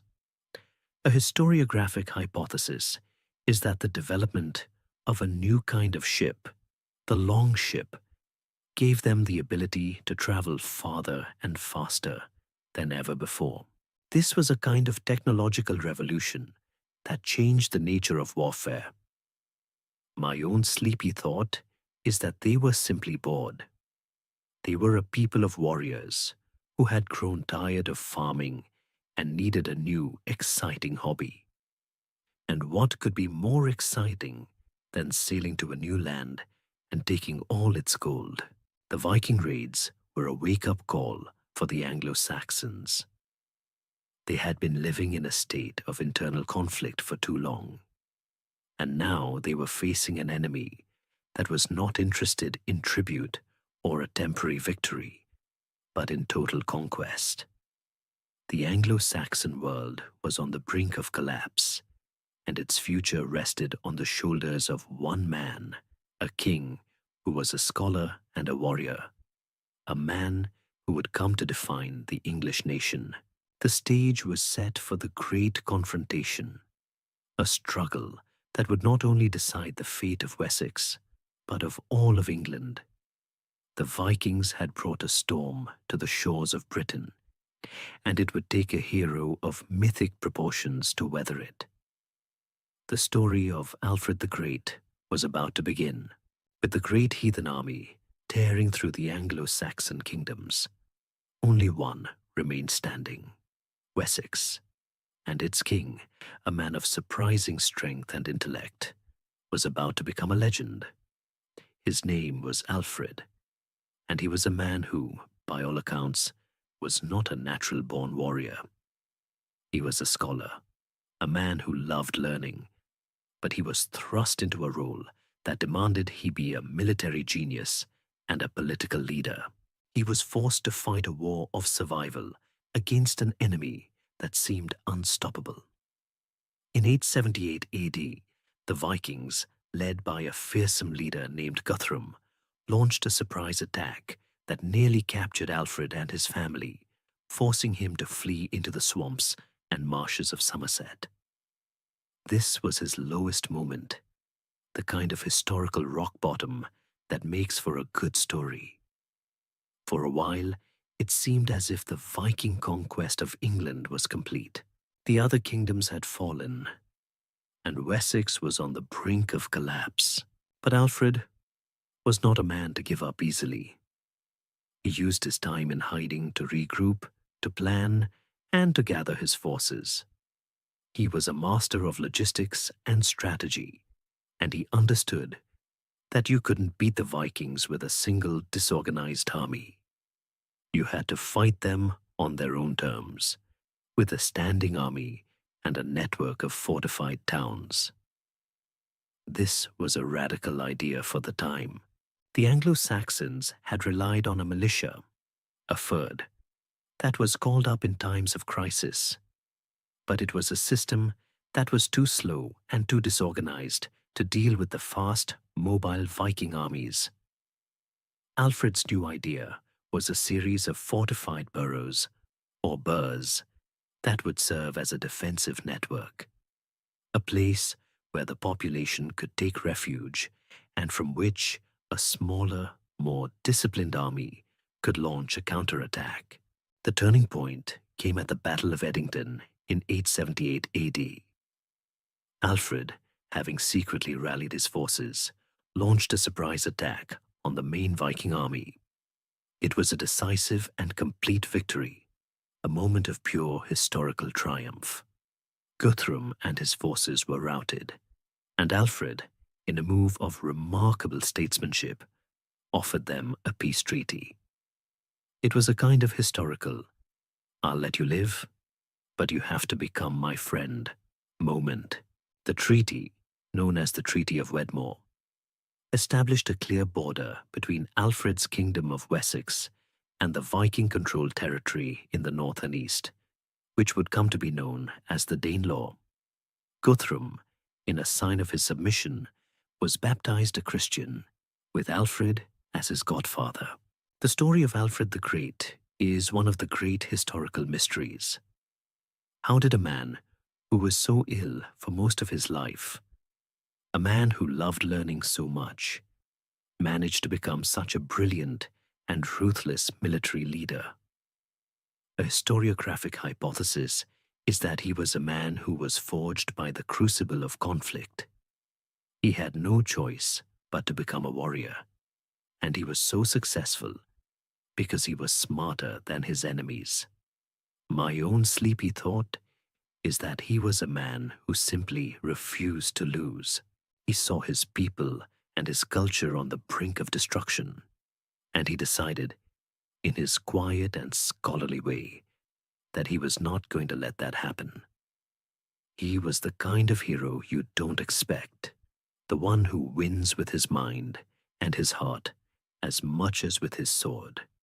He was not just a great king, he was the savior of the English people, a man who, in a moment of despair, laid the foundations for a unified England. The Treaty of Wedmore did not bring an end to the Viking threat, but it did create a new and stable reality for the Anglo-Saxon kingdoms. It established a clear border between Alfred's Wessex and the Viking-controlled territory, a region that would come to be known as the Danelaw. this was not a small, insignificant piece of land. It encompassed much of northern and eastern England, including the old kingdoms of Northumbria, East Anglia, and parts of Mercia. This was a land ruled by Viking kings, a place where Norse law and customs were supreme. It was a kind of historical experiment, a new kind of kingdom that was a blend of Anglo-Saxon and Viking cultures. The Danelaw was a constant source of tension and a kind of cultural and political wall between the two peoples. But it also, in a strange way, laid the groundwork for the future unification of England. Alfred, for his part, was not content with just surviving. He was a man who understood that defense was not enough. He set about a long and deliberate campaign to rebuild his kingdom and to lay the groundwork for a reconquest. He didn't just fight the Vikings, he outmaneuvered them in every way. He created a new kind of army, one that was more mobile and more disciplined. He built a new navy, a fleet of ships that were bigger and faster than the Viking longships, a kind of historical upgrade. He also established a network of fortified towns, the burhs, that were a military and economic marvel. These burhs were not just forts, they were also centers of trade and administration, a kind of historical city-building project that would become the backbone of his kingdom's power. He was a man who understood that a kingdom was not just a collection of lands, but a network of people and resources, and he worked tirelessly to knit his kingdom together. The story of the Danelaw is one of the great historical mysteries of this period. We know that the Vikings settled there, but did they replace the Anglo-Saxon population, or did the two peoples live side by side? The archaeological evidence suggests a complex picture of coexistence and cultural exchange. Place names in the region, with their Scandinavian roots, are a silent reminder of the Viking presence. The fact that the Anglo-Saxons and the Vikings were able to live together for so long is a historical puzzle. A historiographic hypothesis is that the two peoples, despite their differences, had more in common than we might think. They were both Germanic peoples, and their languages were related. My own sleepy thought is that they were a people who, after so much war, were simply tired of fighting and were willing to make a kind of peace, a kind of historical shrug, and a let's just get on with it attitude. The legacy of Alfred the Great was not just the survival of his kingdom. It was the beginning of the end of the Heptarchy. His successors, his son Edward the Elder and his grandson Athelstan, would continue his work, slowly but surely conquering the Danelaw and bringing the Anglo-Saxon kingdoms under a single rule. It was a long and bloody process, a series of battles and sieges that would last for over 50 years. But by 927 AD, Athelstan, a man who would come to be known as the first king of England, would finally achieve what no other king had been able to do. He would unify the Anglo-Saxon kingdoms into a single, cohesive nation.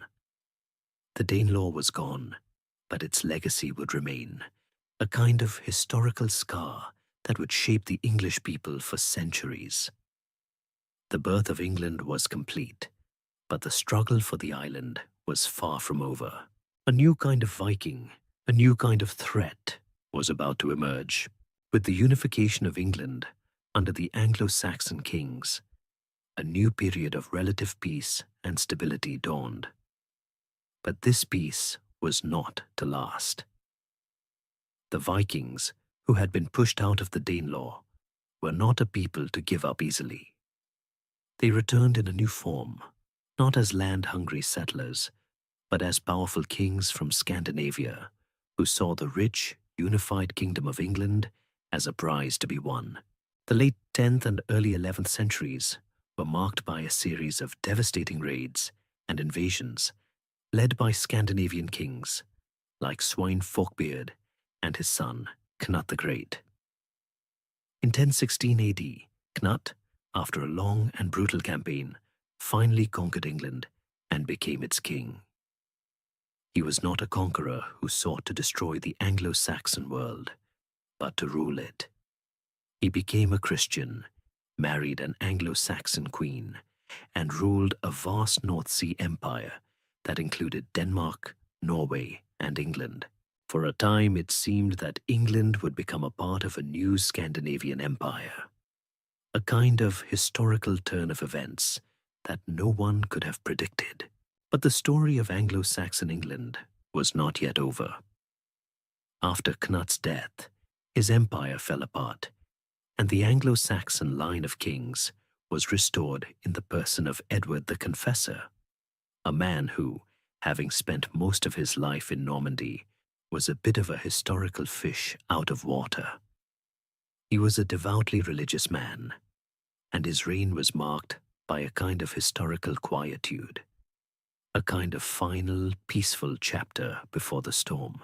But he was also a man who had no direct heir, and this simple fact set the stage for one of the most dramatic and consequential moments in British history, the succession crisis of 1066.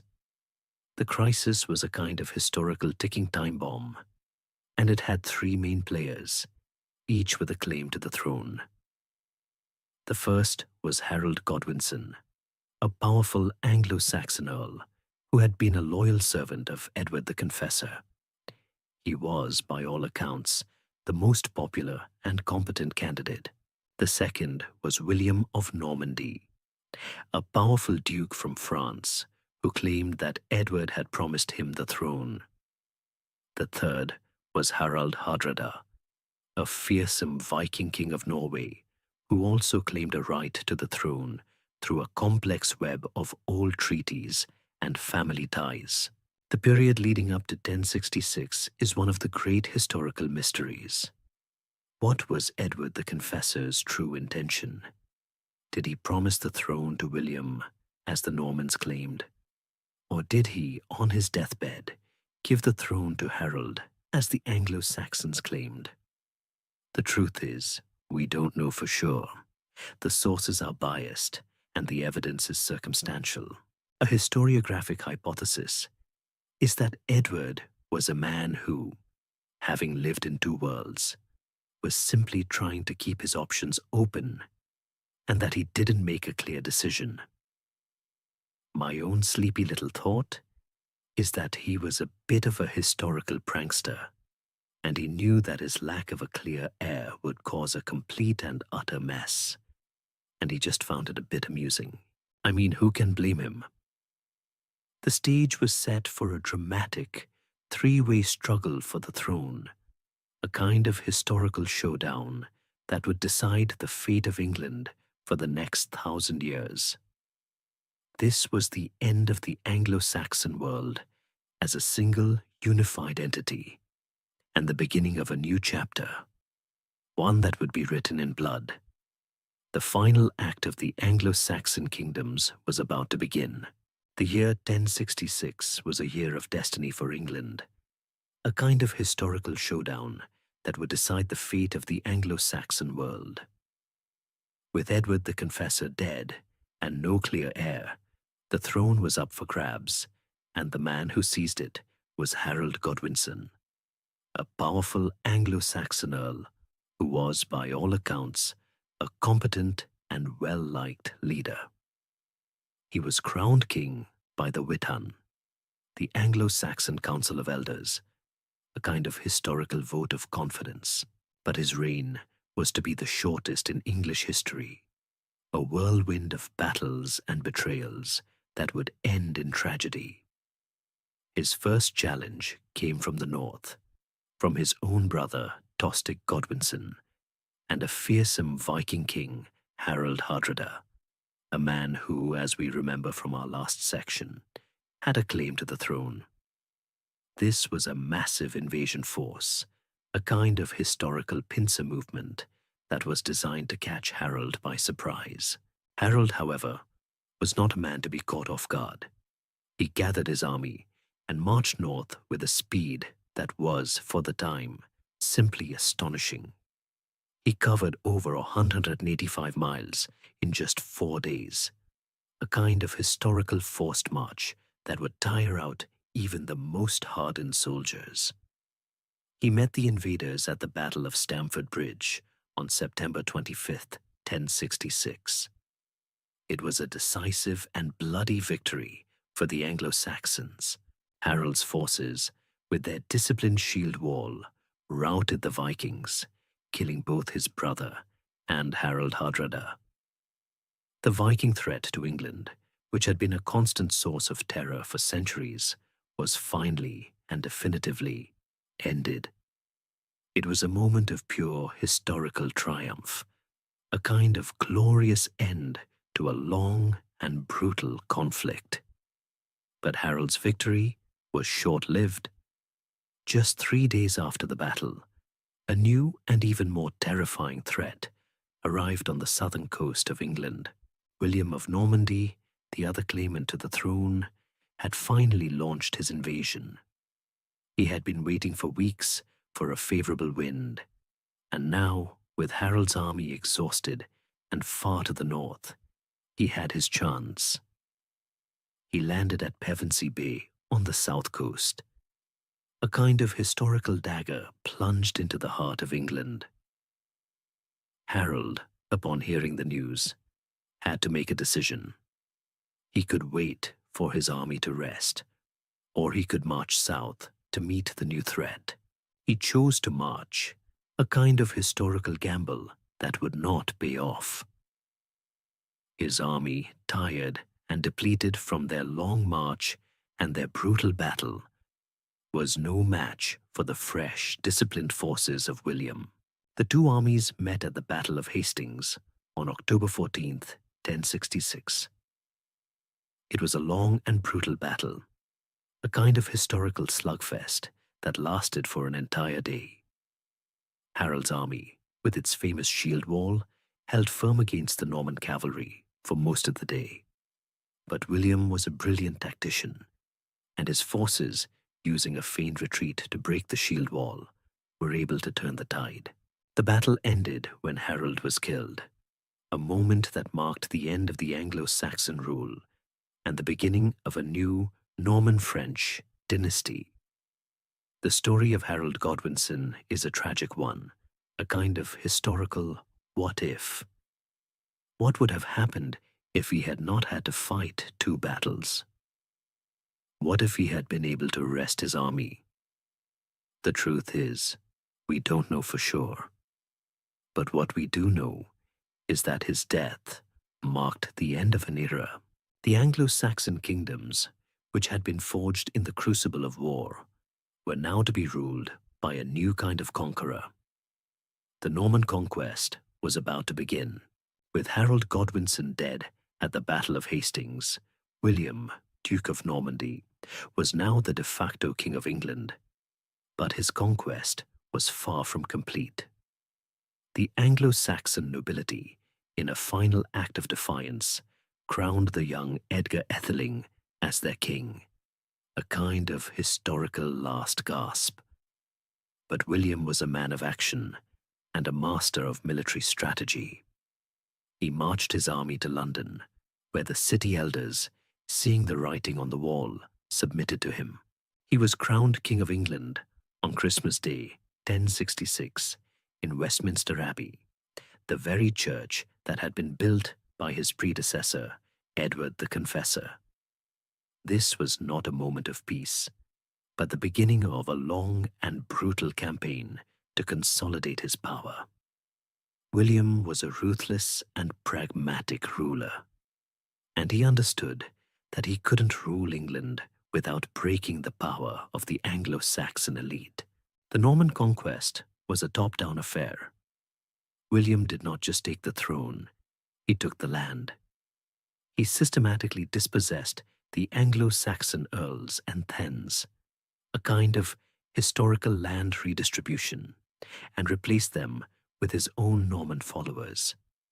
He built a series of castles, like the Tower of London, a kind of historical stamp of authority, to solidify his control and to intimidate the local population. The Normans were a people who understood the power of a good fortress. The Anglo-Saxons, for their part, did not give up without a fight. There were a series of rebellions and uprisings in the years following the conquest, the most famous of which was the rebellion in the north, which William crushed with a brutal campaign known as the Harrying of the North. He systematically destroyed crops and villages, a kind of historical scorched earth policy that led to a famine, and a famine that wiped out a huge portion of the population. This was a moment of pure historical ruthlessness, a testament to William's will to rule. The consolidation of Norman power was not just a military affair. It was also an administrative one.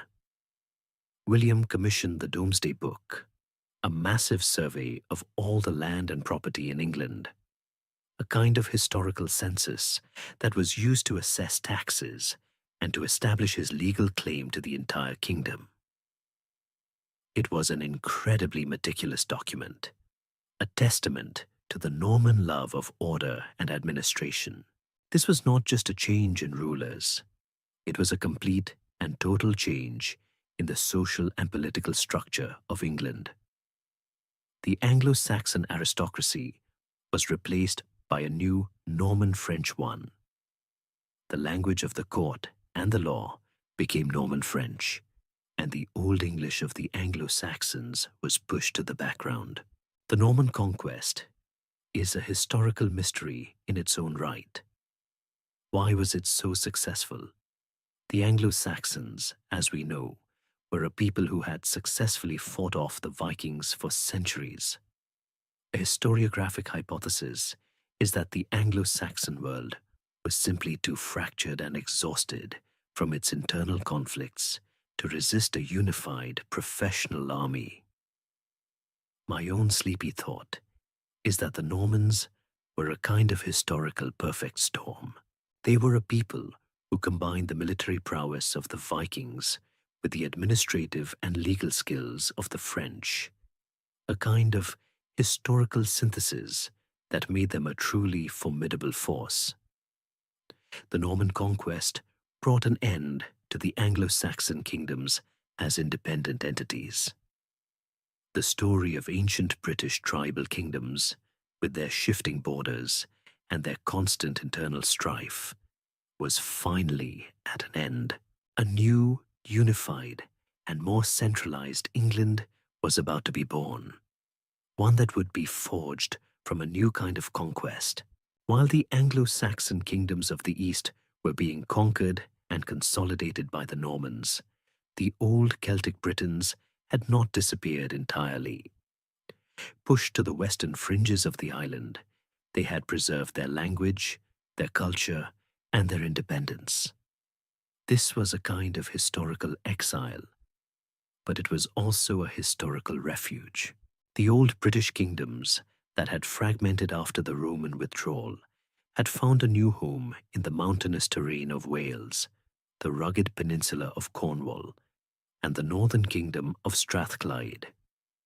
Here, the Celtic language, which was now distinct from the Germanic languages of the Anglo-Saxons and the Norman French, continued to be spoken, a kind of historical island in a sea of foreign tongues.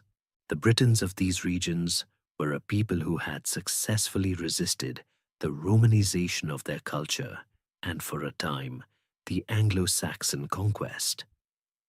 They were, in a sense, the last vestiges of a pre-Roman world, a people who had held on to their old ways with a fierce and unyielding tenacity.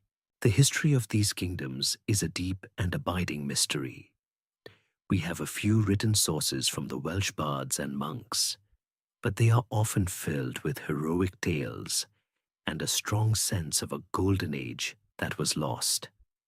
The Welsh kingdoms of Gwynedd, Powys, and Deheubarth were often at war with each other, a kind of internal struggle for dominance that was as bloody and brutal as the Heptarchy.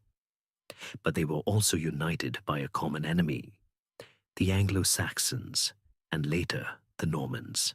The Normans, with their relentless love of conquest, would spend centuries trying to subdue the Welsh, and they would do it with a series of massive stone castles that still stand today, a kind of historical testament to the difficulty of their task.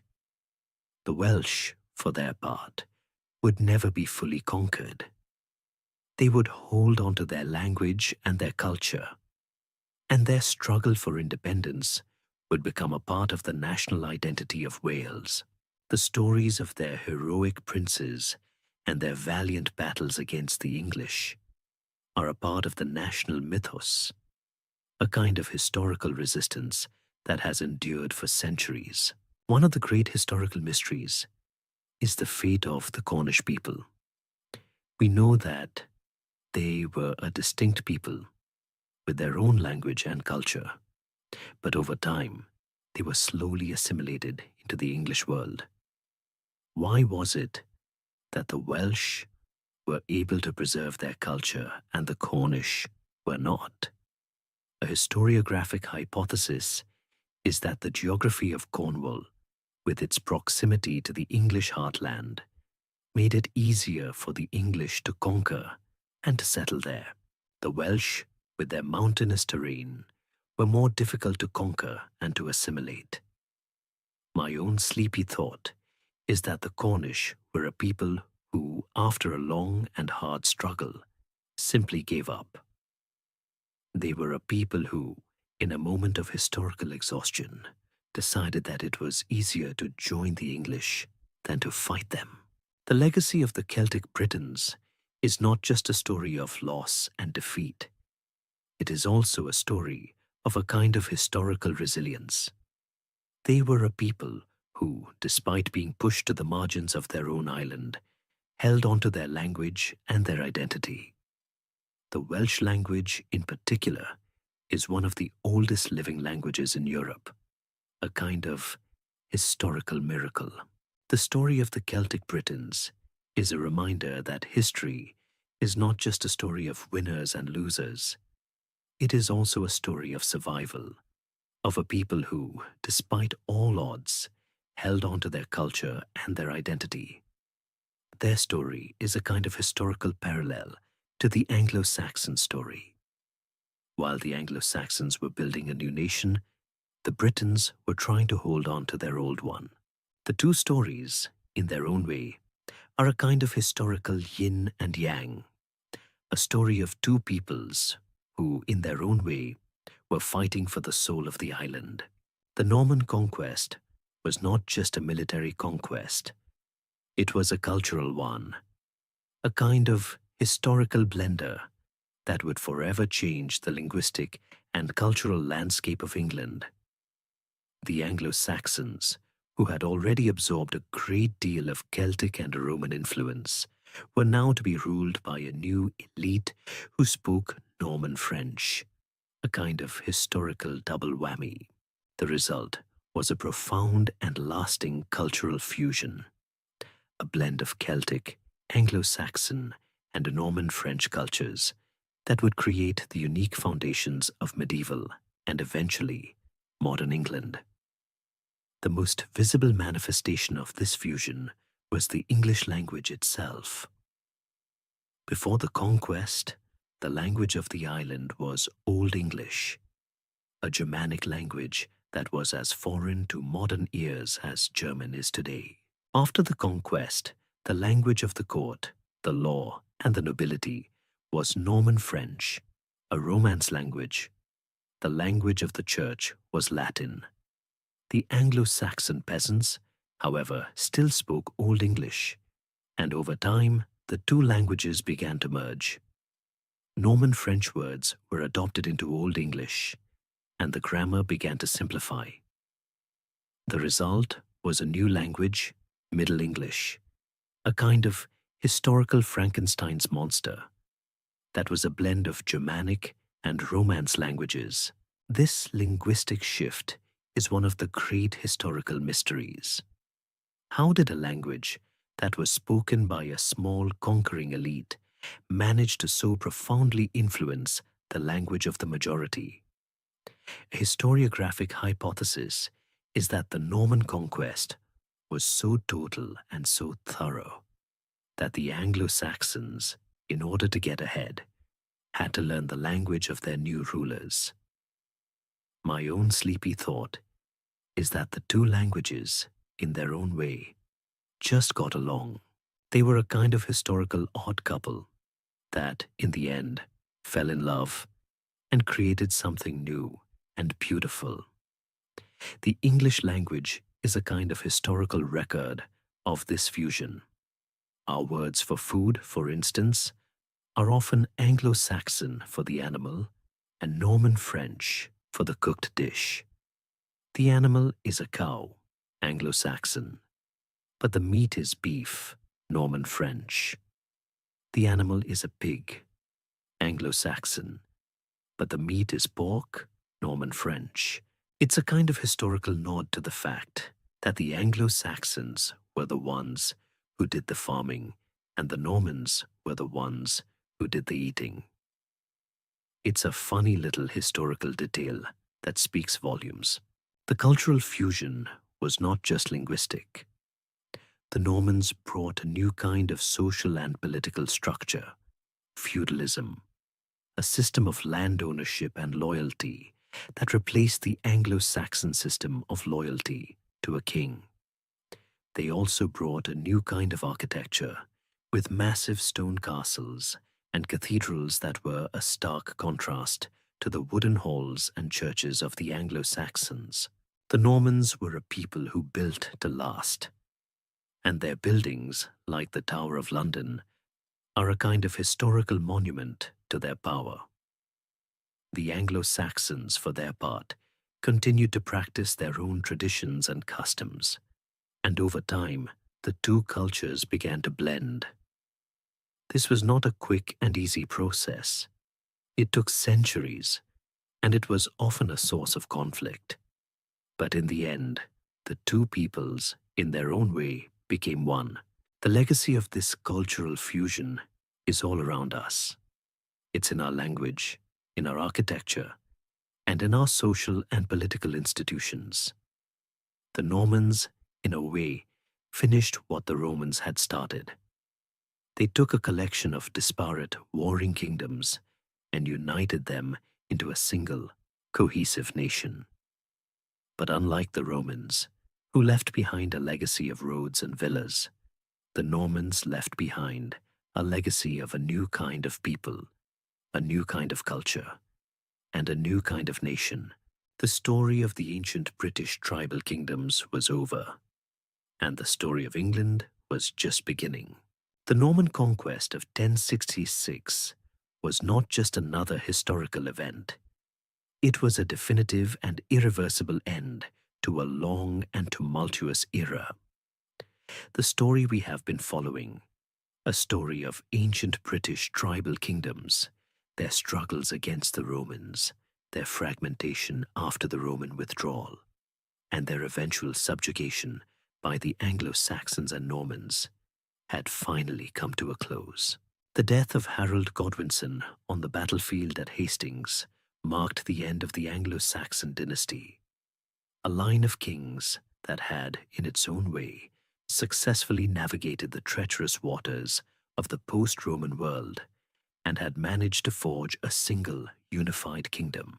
The Normans, with their new language, their new social structure, and their new style of warfare, were not just another group of conquerors.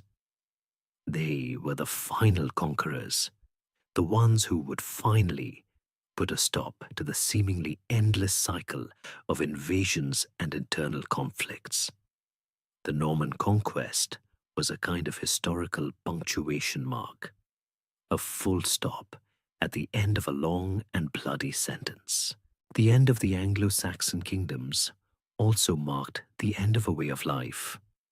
The Anglo-Saxons were a people of farmers and warriors, a people who lived in wooden halls and were loyal to a king, but also to a lord. Their world was one of mead halls and heroic poetry, a world that was, in its own way, a continuation of the old tribal kingdoms. The Normans, for their part, were a people who built in stone, a people who were more concerned with law and administration than with epic poems. They were a kind of historical upgrade, a new kind of social and political system that would replace the old.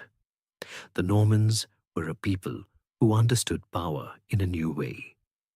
They were not just a collection of warriors. They were a bureaucracy. The Domesday Book was a perfect example of this.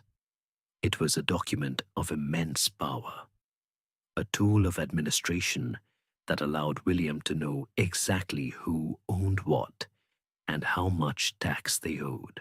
This was a kind of historical bookkeeping that the Anglo-Saxons, for all their prowess in battle, had never fully mastered.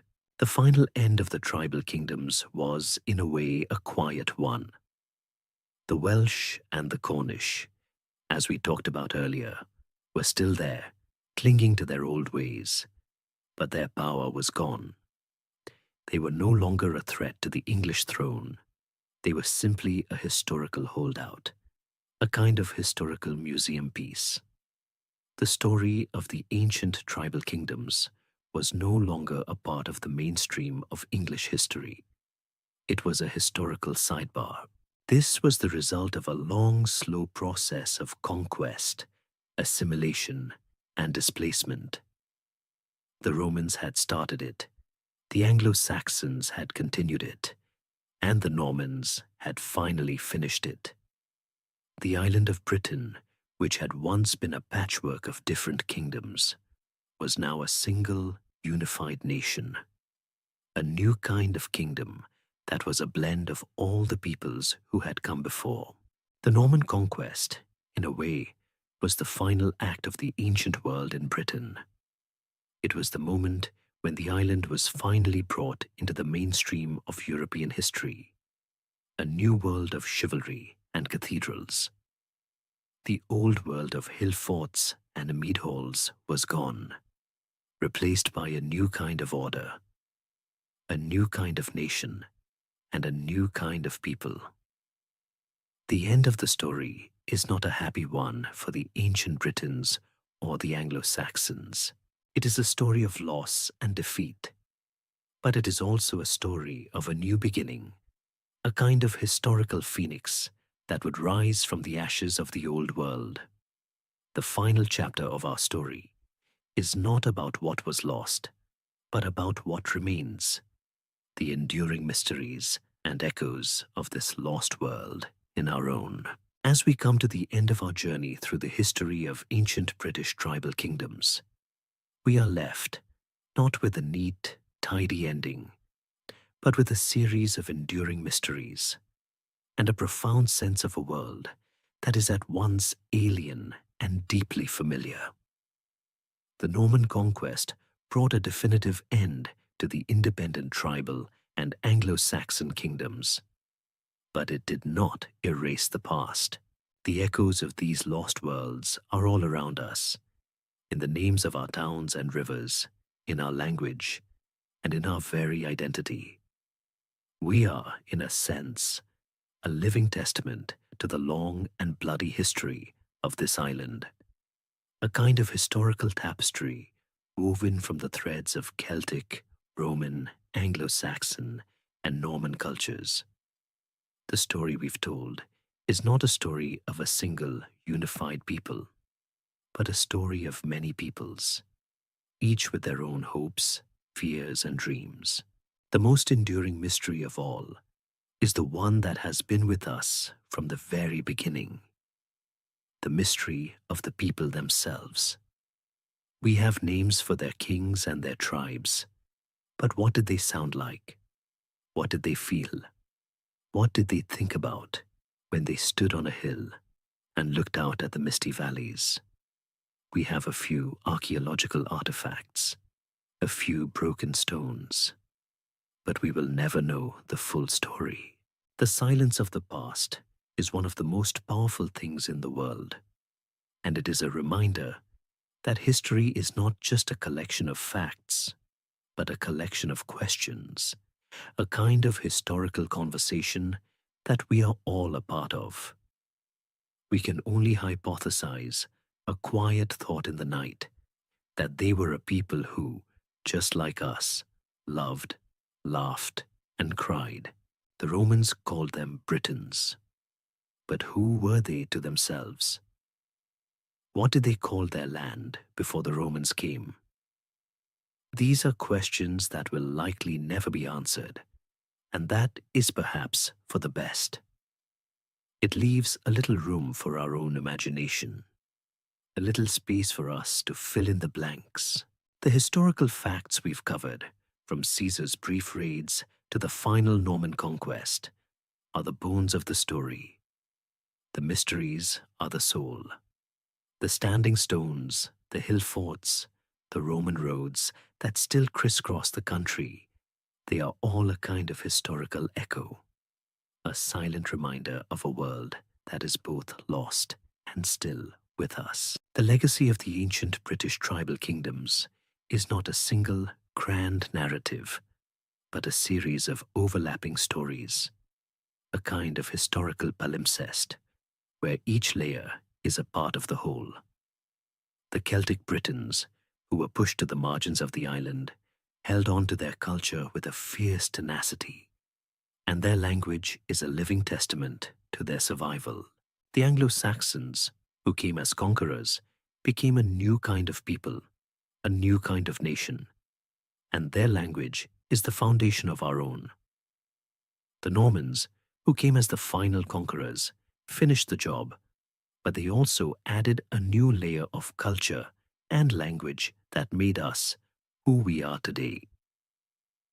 The story of England is not a story of purity, but a story of fusion, a story of a people who, through a long and often brutal process, were forged into a single, cohesive nation.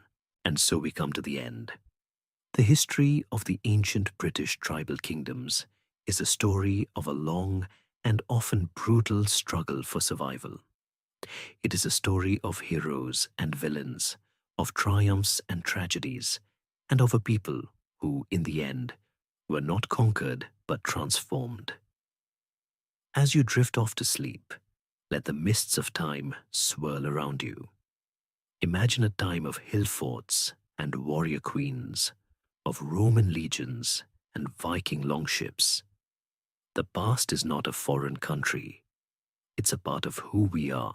Wishing you peace, rest, and maybe a little historical inspiration before sleep. Good night.